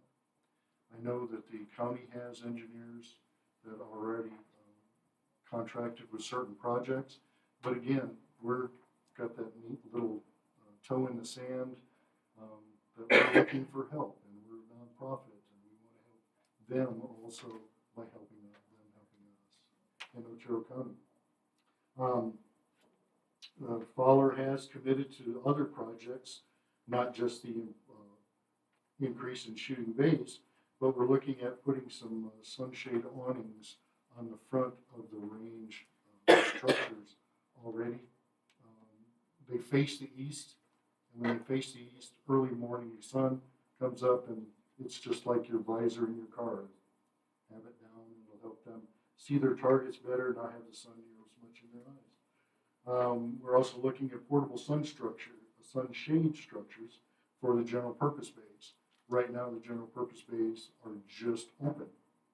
Where if we had some sort of structure, we could, and I'm thinking and we're brainstorming, but it could be like a carport structure, the steel carports with the metal tops, anchoring down just like they do there. Could we make them portable? There's so many options that could be done with that, and they're not that cost or expensive, so they can be cost effective, and if they're mobile, even better. We promote the Sidney Paul Gordon Shooting Range. We support it through discussions, we support it through this meeting here, gun and knife shows that we've been at. We printed flyers or trifold brochures for the shooting range where they're populated throughout the town. At the point where it looks like we may have to print a few more, another 1,000. We promote it through shooting events as well. Our newsletter and brochures, like I said, the trifold brochure. And our internet site, anyone that supports the range will advertise on our website for them. If it's an instructor that uses the range and Truth to Consequences, we'll support them, but we're not going to put it on our website. Again, our purpose is to support this local or the city of Bob Gordon shooting range.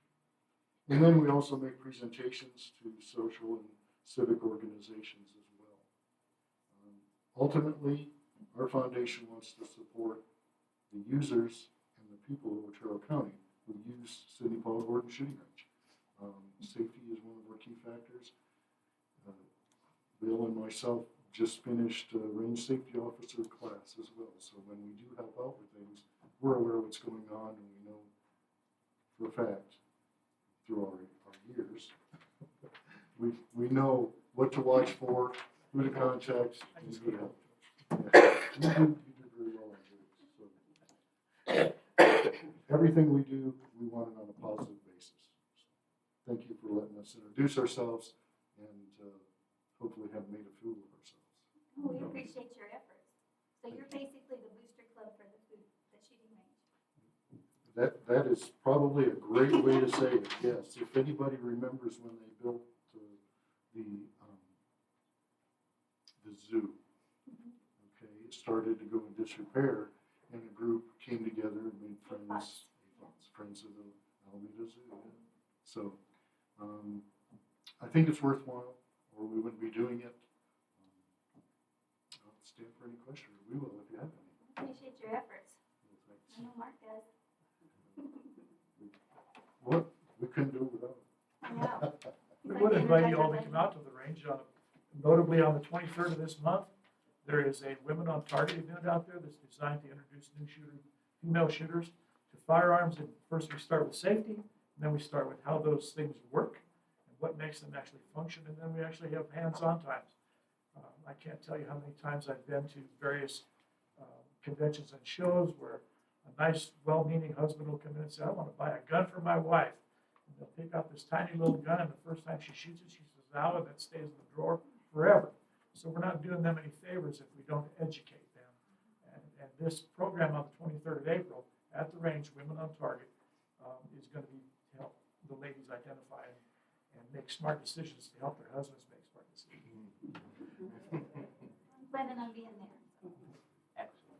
And y'all are always, you're always welcome to come to any of our meetings as well. It's the second Wednesday every month. Unfortunately, we had to cancel last night due to unforeseen circumstances. But it's a 6:15 event time frame, so please, we look forward to anyone coming out, hearing what we have to say. Okay, all right, thank you so much. Thank you. Thank you Appreciate very it. much.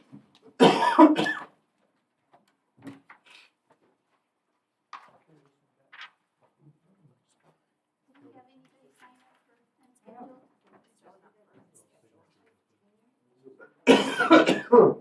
No, we don't have anybody for unscheduled. Wait, I signed up. Oh, There's sheet, there was 3 on it. okay, so then this is the unscheduled. Oh, I'm This was sorry. for the public hearing. And you are Shara and, okay.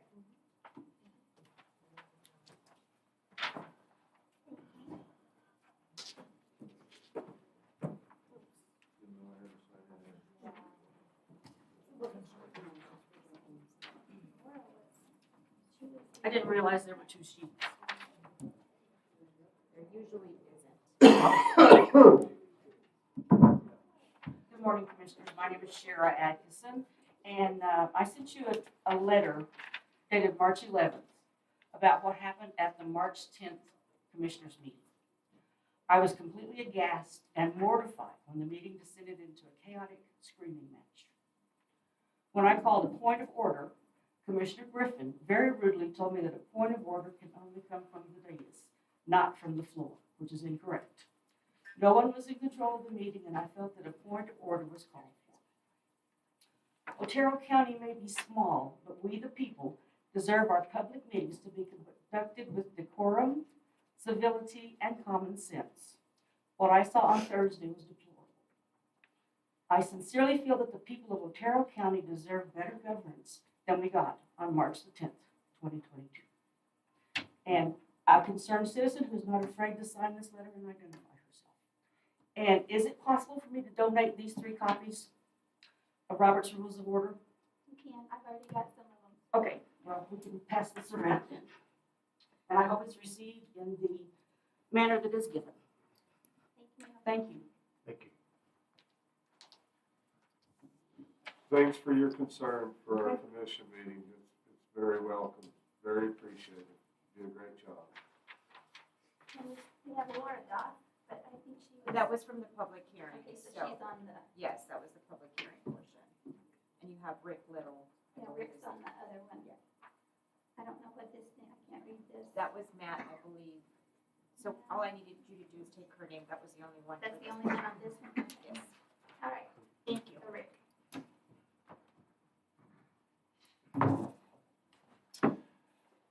Commissioners, thanks for having me.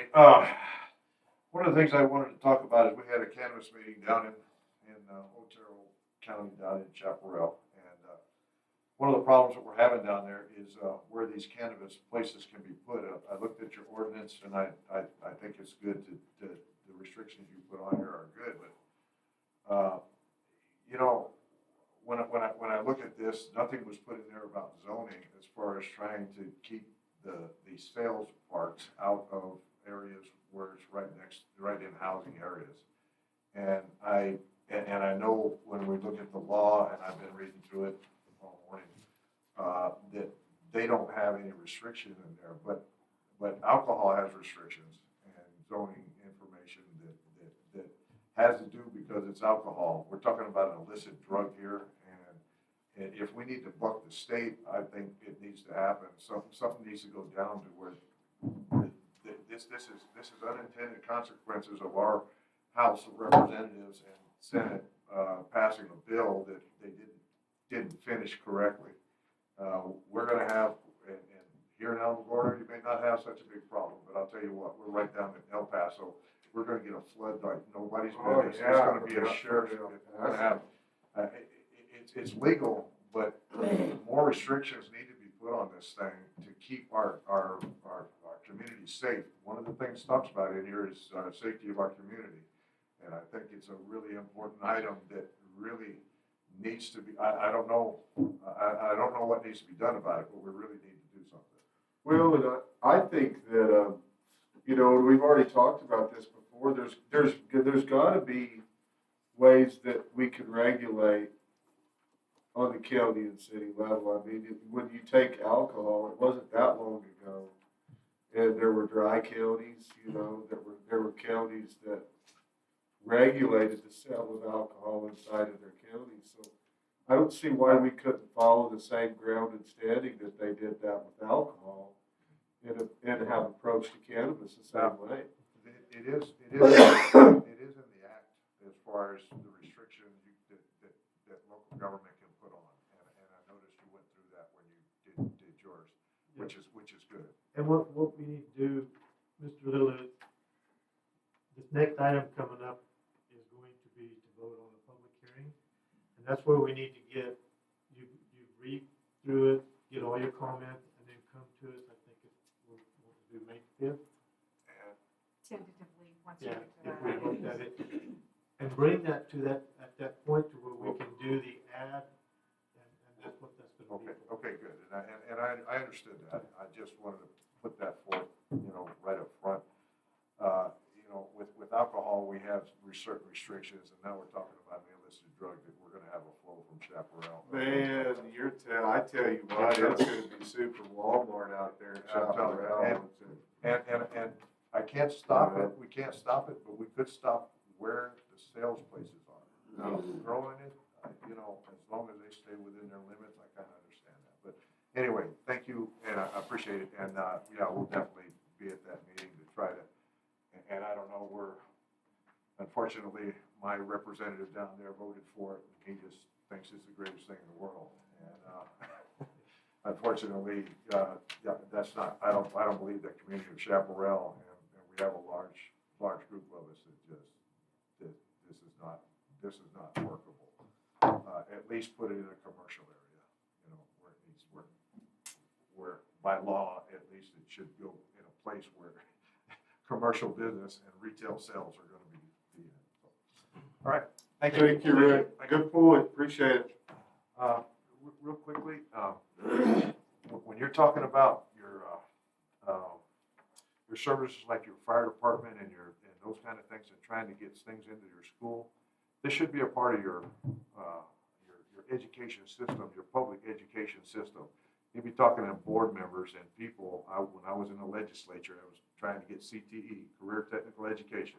Only 30% of our kids go to college, which means 70% are less in the dust. And they would jump it if we had it as part of our curriculum. I agree. I think so too. I think if the program was structured right, I think it could be huge. And it should be part of our system, period. I agree, Rick. Okay, so now we're gonna go into new business. Request approval to advertise and schedule a public hearing regarding an ordinance establishing local cannabis regulations. What are we gonna make of it? That is the earliest we could do it for advertising purposes. We already have a budget meeting that morning. We could tentatively, and it should be an evening meeting because we'll have a large turnout, Yeah. possibly at 6 p.m. Yeah. I can do that. Yeah, we really need, and we really, when we advertise, I mean, I don't know if it's just really just typical protocol, how we advertise. 14 days prior, yes. But I really wish we could get good, strong community involvement in this because it's gonna impact and affect people's lives in our community and how we move forward. So, you know, we really need to have public input at this hearing, and we really need to know from the people where they want our votes to go and how they want us to stand on it. So. Are we gonna try to hold it here, or are we gonna have enough room to need to get a bigger? I say we probably try to look at a different, if we have it in a different venue, I think we have more opportunity to make it a bigger deal, maybe, than just having a public hearing. I don't know. We could tentatively see if the Convergence Center is available where we hold our other large events. I think that'd probably be best.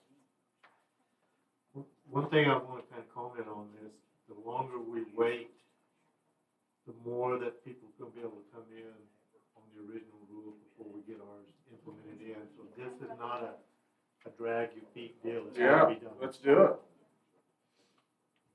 But this is the earliest we can schedule. For advertising Right there. purposes, yes.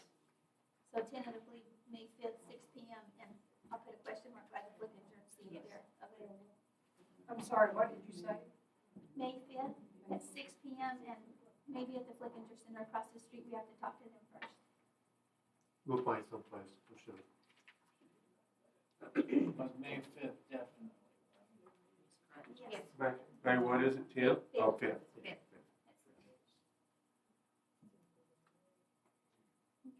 And you know, maybe we could reach out to and encourage the city to maybe just make sure they have just an invitation, the city commissioners and the city, because, you know, I mean, we're all gonna be in it together. I mean, as much input as we can have from the different local governments inside the county. Well, and one thing you'll need to get is, this book of the regulations is 175 pages. You need to get that book, and then you need to review our ordinances. One thing in this book that really concerns me is you can't sell within 300 feet of a school, but yet I can't find anything in there that you can't sit there and smoke it on the back fence of your yard and it butts right up to school property. So there's things that I'm seeing already that is, or I can't find that answer in here yet. So there's issues like that that need to be settled, and Sheriff Black has a lot of concerns on it too, so there's gonna be additions to that ordinance that you've got drafted, I can see that already. So hopefully we can get some of those questions answered. All right, so we need to vote on this? No. We just approved it, okay, so we got May 5th, 6 o'clock, tentatively to flip. All right, next item is Laura Whiteside. Oh, I'm sorry, David. I just checked with my source. Yes? They are booked on the 5th. Oh, they are? Yes. Okay.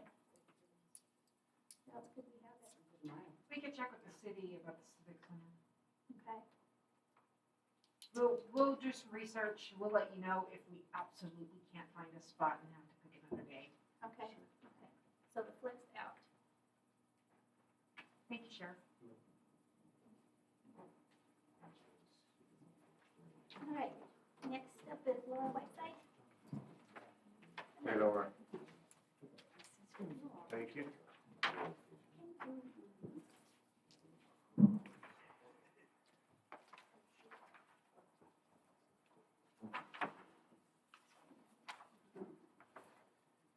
Laura Whiteside, Otero County Treasurer. I wanted to come before you all today and give you an update on the investments. As you all know, as the county treasurer, I have many duties. One is to collect and distribute the taxes. We collect about $32 million each tax year. A third of that stays with the county general fund, and the rest is distributed out to the schools, the state, the cities, the municipalities. The state constitution set it up where there's a separation of powers. The county commission, you all spend the money, and I say keep the money. Those monies that you spent go through in the form of a warrant that comes to my office, and I decide whether they clear or not by looking at the funds to see, make sure there's enough money in those. And they set that up because that helps keep everything safe, and you won't have a corrupt commission spending money that's not there. So with the money that's left to invest, first off, we always offer it to the local banks. And that's what this first page is, the pro rata evaluation, which we take all the money that the county has and we compare that with how much money each of the banks have, and it does a pro rata breakdown to how much each bank is entitled to. Now, we're in some different times than normal. Usually banks want our money, but lately they have not wanted our money. And that is because, I believe, because of the influx of stimulus money that has been being printed by the federal government, and they just can't handle it. So they've been refusing it, and the way they refuse it is by giving us a very low rate. So by state law, we can invest in other places if they do not at least meet the the U.S. Treasury rate.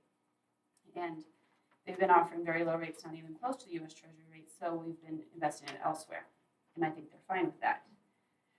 When we invest with local banks, they have to collateralize anything above $250,000. And again, they have to meet or beat the treasury rate. So this breaks it down. They have a lot in amount that they've refused because they don't want it, as I said. For example, First National Bank during Christmas time was telling me that I need to get some of that money out of there because they just had too much.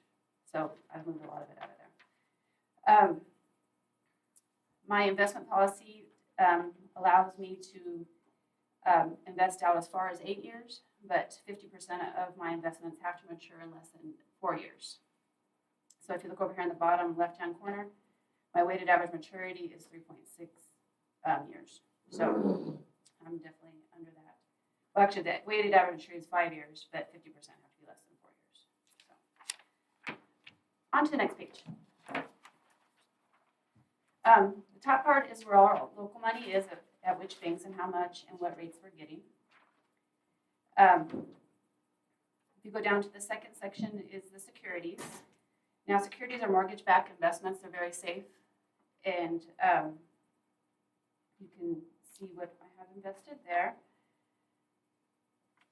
The next section, if you go to the next page, are the brokered CDs. Brokered CDs are a new thing that we've been able to invest in, and we can only invest $250,000 in each of the brokered CDs, which come from different banks. So if you'll notice, I don't have any of the same two banks. There's some with the same names, but they have like a different location, so they have a different FDIC number. So I can invest $250,000 in each of those. Is the 250 limit just because that's what it's insured by FDIC? Yes. The ones that are highlighted in yellow are callables. So they can be called at any time. So if like, say rates drop and it's kind of like a refinance in a way, they would want to call that money back and reinvest it at a lower rate. The ones that are white are bullets, which has really helped us out. I'll talk to you more about that when we get to how much interest we've been receiving. If you go to the third page, I have some money in U.S. Treasuries. Because some of the local banks have not been wanting to meet or beat the U.S. Treasury rate, I've been purchasing some U.S. Treasuries, and I've gotten some really good rates on those. So we have some that are maturing shortly. I like to keep everything, maturing, like so much maturing each year so that we always have a cash flow. Let's see what's next. The State Treasurer's Office. We have some money there at the State Treasurer's Office. This money here is all the money that we received in the ARP funds that we spoke of earlier. And there's a little bit of the hold harmless bond proceeds in that account as well. I personally don't like to invest in the State Treasurer's Office, but I've had to recently because this money needs to stay liquid. The ARP money haven't been told what it's going to be spent on or what the timeline is on all that, and I have to keep that pretty liquid. So State Treasurer's Office is pretty liquid, so it's there. And then the detention center with the funding there, that is, the payouts are coming, so I have to keep that money easily accessible. If you look at the bottom, I have right now almost $5 million in total liquid funds. That's not counting that ARP money. I usually like to keep $4 million in liquid funds. However, right now we're in tax collection, so a lot of money's coming in. So that's why there's an extra amount there. Once tax collection is over, I will invest some of those funds and try to bring it down around $4 million. There's the average maturity, which we already went over, and the weighted average rate, which they look at how long you're going out, and the rate, and it kind of weights it out to what that is. Over here on the side, I have the interest earned each year. And I've been breaking it down since I took office. 2016, Kathy was still the treasurer. And this does not reflect on her investing whatsoever. She was an excellent treasurer. But her interest was $145,000 a year. And you can also equate this with who was in office as a president through these years. So we got 2017 is when I took office, and as you can see in 2018 and 2019, look at the difference in interest income. Good job.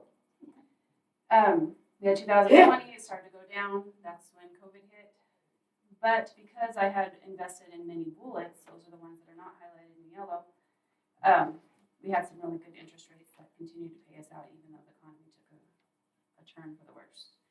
2021, things are starting to look back up.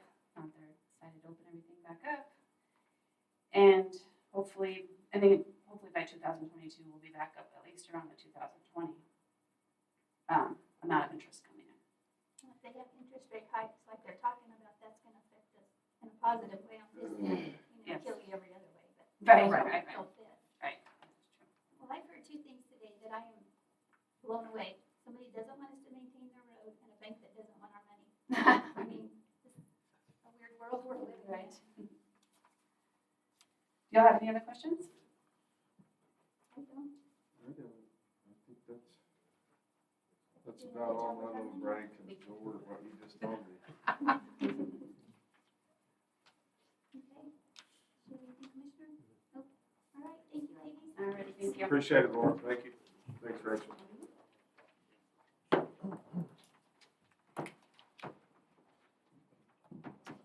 so we want to move on to commission discussion, what we've done since the last meeting.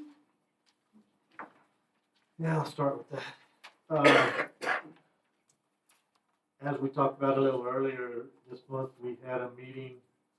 Let me back up a little on that. First, we had a meeting that Sheriff Black, myself, Tom Porter, Jim from the road department, Bill Farmer, we all met with the culprit clan down there and had a very good meeting. It was with Donna Anna, the representatives from over there. Everybody talked about what's going on. It's been 2 years since we've had that meeting, so that was very good. After that, we had another private meeting with just Otero staff, and Representative Madrid and John, which was kind of in a private room, which I'm not real sure how that turned out. I mean, I am sure how that turned out, but I'm not going to say it out loud. And then on the evening, we had another meeting that was open to the public. By the way, that was the first time I was in the community center. It's a very nice center. I wished it was used more. But anyway, that kind of turned out to a very discontent meeting to me. There was a lot of Spanish-speaking people in there and English. So Mr. Madrid took it upon himself to translate to the Spanish people, which if we have another meeting, that'll never happen again. And what we said, we don't think it was actually what was said to them. So we're in the process right now, as what we talked earlier with Sheriff Black. We're getting all that. We'll get that all lined out and see what was really said, and then we will deal with Representative Madrid on that. Tom and I have been out running around with Mr. Bell in Dog Canyon. He has several issues on roads, dilapidated buildings and stuff. We do have the ordinance in them. Bill Farmer was with me when we went out there also on that, so those issues are being addressed and looked into. Like we just voted on, we're gonna have the meeting on the marijuana. There's a lot of things that need to be talked about that, and that needs to take action as soon as possible. Number one, I don't want us to get a whole bunch of dispensaries, a bunch of people operating in here and not be able to, when we finally get these ordinances implemented, not to be able to enforce them on that group. Again, I recommend you get this book and read it. So, I was also asked to be on a new meeting with a group to interview for the new county extension agent. I hope we get a good turnout on that. There's several of them. It'll be an interview. The first meeting will be next Monday at 4 o'clock. It's going to be a Zoom meeting, and then the next one will be a live meeting after that. So I guess we're getting a new extension agent. I'm kind of sad about that. And let's see, I think that is pretty much. I want to welcome these gentlemen in the back here, Ray and James and Rick, and the couple sitting in the back. They're all from Chaparral. They're with the Chaparral community group out there. The three right there are board members. There was another one, Ray. He left. But thank you for coming up and sitting with us through here. So again, try to get your comments. If you can come back on the 5th, we need to work on this because it will impact you a bunch. So other than that, that's about all I got. Well, I've had a pretty busy, chaotic last month. I didn't know Sid was stepping down. I didn't either. This is the first time hearing. But I hate to hear that. One thing I'd like to see, Roy, as well about, with this road out here that we redid to Thule, and with the meeting that we had with the state and the possibilities of that affecting the flooding, the way that they changed the culverts and they changed the boxes and such. I don't know if we need to put them on notice or what, but we don't want to miss that window of liability. So, you know, I know that we had spoken with Tom about the hydrologist report coming in and such, but I don't want to miss that window that we have to make sure that the state does things right on their end, because the road that they put in is definitely changing the flow of water, the course of water, and is causing damage to people's personal properties on the other side of the bypass. And so, if we need to put them on notice or whatever we need to do in order to get the windows drug out of liability, I'd like to see that happen. Y'all follow the media very closely. I'm sure you've noticed that I've been in, I spent last month in DC. I attended the federal trial that I had with the United States government on the 2 charges that they had me charged with relating to January the 6th. And I was very pleased to have been acquitted on the disruptive behavior and disorderly conduct charge. Of course, the media wants to say, Commissioner Griffin, guilty, guilty, guilty. But the truth of the matter is it was a mixed verdict. I won on that charge, which, you know, the government and my peers were trying to say that I was violent or disruptive or disorderly. But the government could not produce the evidence because the evidence was not there, because I did nothing on January 6th that was disruptive or disorderly. And so I was acquitted on that charge. The second part of that charge was a restricted zone charge that unfortunately McFadden found me guilty on. But I want you all to know that I feel like he missed the verdict on that as well. During my trial, they had a Secret Service agent, a Special Agent Halawa. She had protected 4 different sitting presidents, had been on the Secret Service for 22 or 3 years. And she was on stand, and my attorney showed her pictures of the front of the Capitol on that day, and videos of the front of the Capitol on January 6th. And my attorney asked this special agent to determine where the restricted zone was, and she couldn't even tell the public where the restricted zone was on that day. So to feel like me and others like me were supposed to know where a restricted zone was when there was no fencing up, there was no flagging up, there was no signs that said that people could not cross that area. There was not one single police officer walking around with the megaphone telling people that they had to leave. They were in a restricted zone. But unfortunately, they found me guilty on that charge. And my sentencing will be on June the 17th. I could be subjected up to a year in federal prison and some other pretty stiff fines as well. But my conscience is clean. I still don't, you know, I didn't knowingly cross into a restricted zone. I didn't go down there with any intent of disrupting the certification of the election. As God is my witness, I went down there with one reason and one reason only, and that was to go pray with people, as I had been told that morning by a fellow Christian to go pray with people on that morning. As God is my witness, that was my sole intent. But I hope that I don't go to prison. We'll see what happens. I also want to make mention that Matthew Martin from Los Alamos, another New Mexican who was present on January 6th on that day, also went before Judge McFadden, and Trevor McFadden acquitted him on the restricted zone charge, and Matthew Martin went inside of the Capitol. I never even went inside the Capitol. And so there's a lot of confusion. I believe that there's some selective prosecution going on. We've already filed a motion of selective prosecution a long time ago.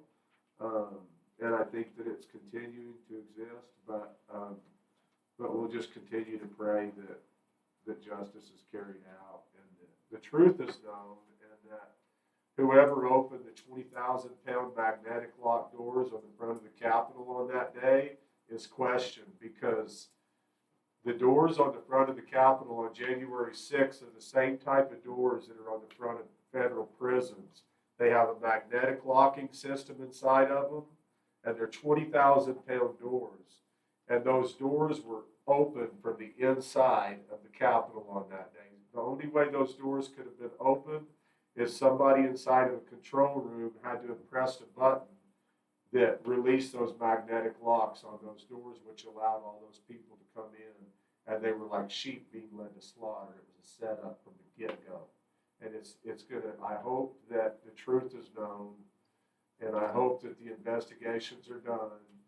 And whenever they're done, they're gonna lead to one person's desk, I would assume, and that's Nancy Pelosi, who was in charge of the security of that building on that day. So I go back on June 17th quickly. I had a trial the other day over here with the New Mexico Attorney General. They're pressing a misdemeanor charge against me because I didn't set a bank account up for Cowboys for Trump the way that that would give them access to look inside of it. Whenever I first set a bank account up for Cowboys for Trump, you know, people were sending me $20 donations here and there, and many times they would make the check out to Cowboys for Trump. Well, I couldn't cash those checks for Cowboys for Trump because I didn't have an account set up. Well, the only way I could get a bank account set up which would allow me to cash those checks is to organize Cowboys for Trump some way legally. Well, I thought, well, I'll just open it as an LLC. I'll pay taxes on the money that comes in, and I'll at least be able to cash a $20 check that somebody keeps calling me asking me, why haven't you cashed a check that I sent you? Well, so I set it up that way. Now the New Mexico Attorney General is saying that I should have opened it up as a nonprofit, of being a political action committee, a PAC.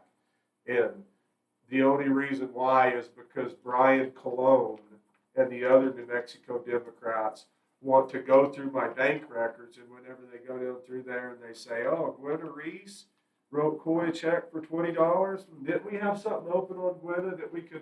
That's the way they operate in Santa Fe. I'm sorry to break it to anybody that doesn't know, but they're political charlatans, and they're just, I don't know if I would go as far as to put them in a box of criminals. But it was pretty telling whenever I went over here to this district courthouse, because I thought that I had to just plead. I thought all I needed to do was plead either innocent or guilty, so I didn't even have an attorney whenever I went in there. I thought I just had to sign here. And Hector Baldera sent down the Assistant Attorney General, Zach Jones, and another high-ranking member out of the Attorney General's office to handle my hearing. They restrict my travel now, where I have to let the Attorney General's office know every time I leave the county. I have to write the Attorney General and give them a reason and a time that I'm going to be leaving the county. I can't have firearms in my vehicle, and there's some other pretty strong restrictions against me, and I haven't even had my day in court yet. But I have requested a jury trial, and we will have a jury trial against the state of New Mexico right here in Alamogordo, New Mexico, to see if they can prove their case against me. And because I think it's heresy from the front. But to finish it up, it's really a disgrace that Hector Balderas is so focused on me being a political opponent whenever we have Prince Andrew, a blue-blooded pedophile that comes here to New Mexico and sexually abuses our children in New Mexico, and Hector Balderas doesn't say one thing about that. We have an actor by the name of Alec Baldwin who shoots and kills two people, or shoots two people, kills one of them in Santa Fe, New Mexico, and Alec Baldwin hasn't even been charged with involuntary manslaughter. He hasn't faced one criminal charge yet. Why? Because Hector Balderas and Zach Jones and Brian Colon and Michelle Grisham and Maggie Toulouse and all the rest of those the New Mexico progressive Democrats would rather focus on their agenda than focus on applying the law justly and blindly like they should. So I appreciate you suffering through me being able to say that, but I say it here in a public meeting because it's publicly recorded, and I can stand behind every word that I said right now. And I just want to finish it off by letting the New Mexico Democrats know one thing, that I will not be threatened, I will not be intimidated, and I will never back down to it. So those are my comments. Okay, our last meeting in March, I've been pretty busy. I attended the Downtown Historic Tour. If you guys ever want to do that, it's well worth it. It's $20. It includes your lunch. You start at Roadrunner Emporium, go to Victoria's, Flippin' Center, the Women's Club, and it ends at the museum. And it's very interesting. It's the second Saturday of the month. And I attended a Zoom meeting with the commissioners and managers of Chavez, Lincoln, and Eddy County. Then I attended the funeral of Jean Lee, and I mentioned that because Jean did a lot for New Mexico. Jean and Charlie were a huge part of our family, and we're going to miss her. I attended the Center of Commerce banquet, and that was sold out, so it felt good to get back to normal. We're not going back. This is normal. I drove over to Roswell to attend the Chavez County Commission meeting, which included Otero, Chavez, Lincoln, and Eddy County commissioners, managers. County Attorney R.B. Nichols was there, and representatives from the Forest Service. It was a great meeting, standing room only. I was glad I went. We had a special committee budget meeting. We had another executive session commission meeting, so we had several meetings in March. I assisted with the yearly Otero County law enforcement photos, which were held at the old Lawless Pottery Factory.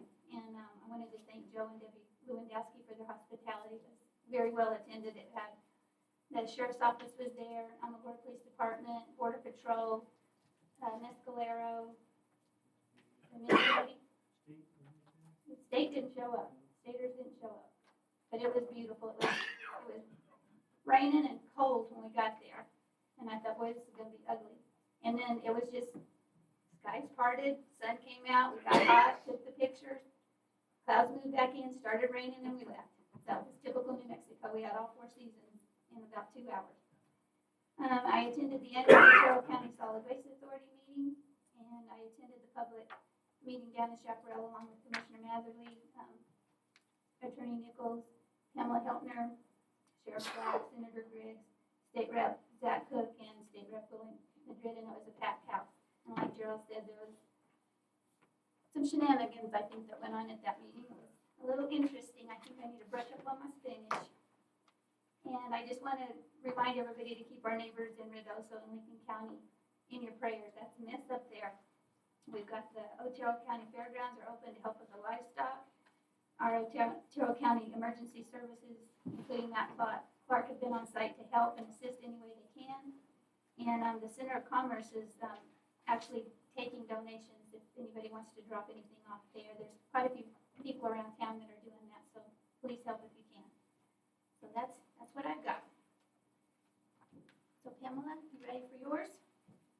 You may or may not have gotten notice, but the NMC annual conference is coming up June 13th. I did. So if you haven't registered or you need help with registration, if you want to attend, we can help you out. The only other thing I have is I thought you might be interested to know, Eric and I have been working with Rex Wilson of Presbyterian Medical Services. We have the clinic in Chaparral that they rent. They are running out of space, and they, at their cost, are going to provide a modular unit to add on 5 more offices, treatment rooms, not 100% sure what they're used for. Eric's going to be making one more site visit out next week. It is designed by an engineer. They will pull permits, so it'll all be done as required. And of course, it will add value to our clinic without us having the cost of the clinic. So that's going to be happening soon. Like I said, Eric will take a look next week. They'll pull the permits, and then they'll get that moving so we can provide better and more services in Chaparral. Okay, thank you. Arby? Good afternoon, Commissioners. As you know, we sent a response to the state auditor on their letter of concern they sent to us. Sent it off, no word back from them. so I don't know, maybe they're happy, maybe they're not, but they haven't sent any follow-up stuff. Working on developing a resolution, probably be a resolution or something of that nature for you regarding the status of the border issue at the border and lifting of Title 42, trying to just get a good grasp on that as it's kind of dynamic and changing day by day. But we'll have something for you in the next meeting. And I'm going to resend you some information that some guidance we got on the cannabis restrictions, what we can and can't do. Have you revisit that. I just want to manage expectations. We can set some limitations, but as far as zoning and limiting to a commercial zone or something like that, we don't have zoning in the county, and if we are going to go that route, we would have to implement comprehensive zoning, which would mean zoning everything in the county. So we have a residential, commercial, agricultural zones in the county, and only those activities could occur there.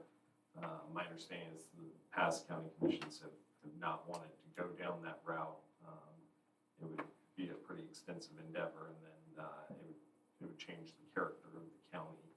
Some people are used to being in, say, La Luz, and they have chickens and pigs in their backyard.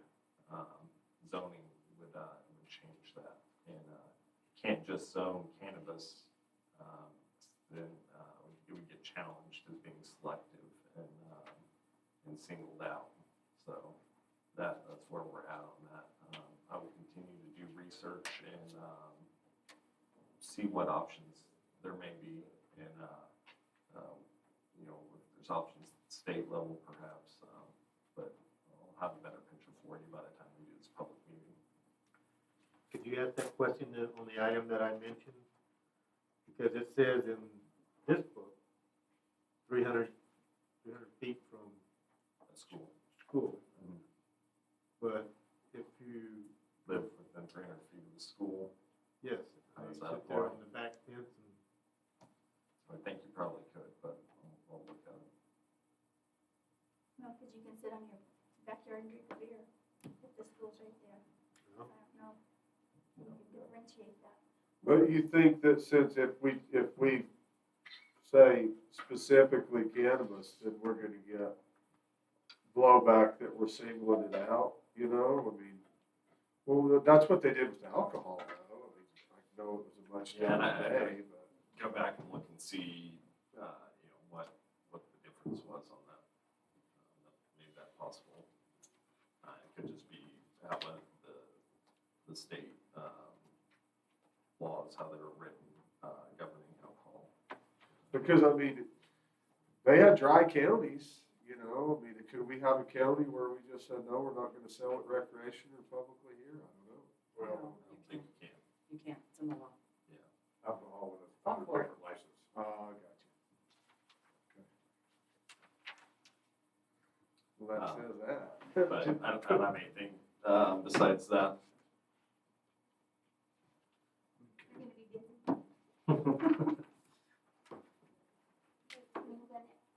I think that's good.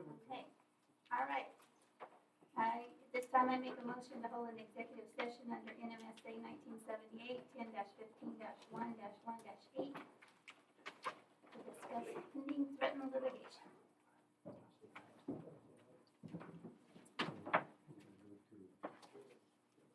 do we have to go into roll call on that?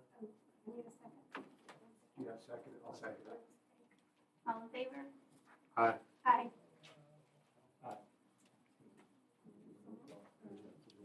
Commissioner Miller? Here, yes. Mr. Markworth?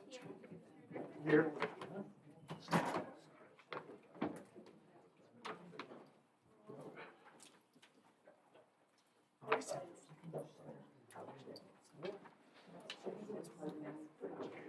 You like your shirt? Good. No, we actually tried to use the Wouldn't be the first one. It's all right.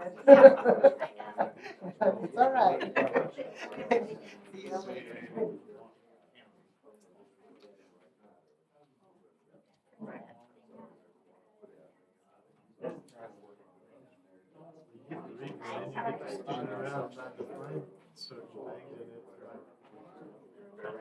like, confusing.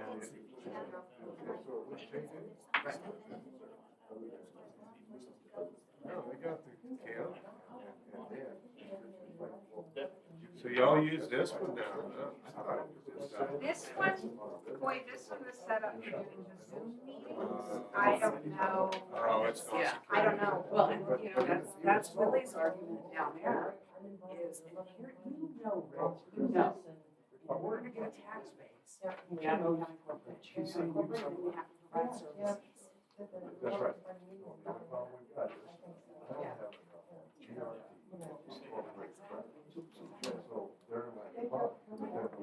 Thank you.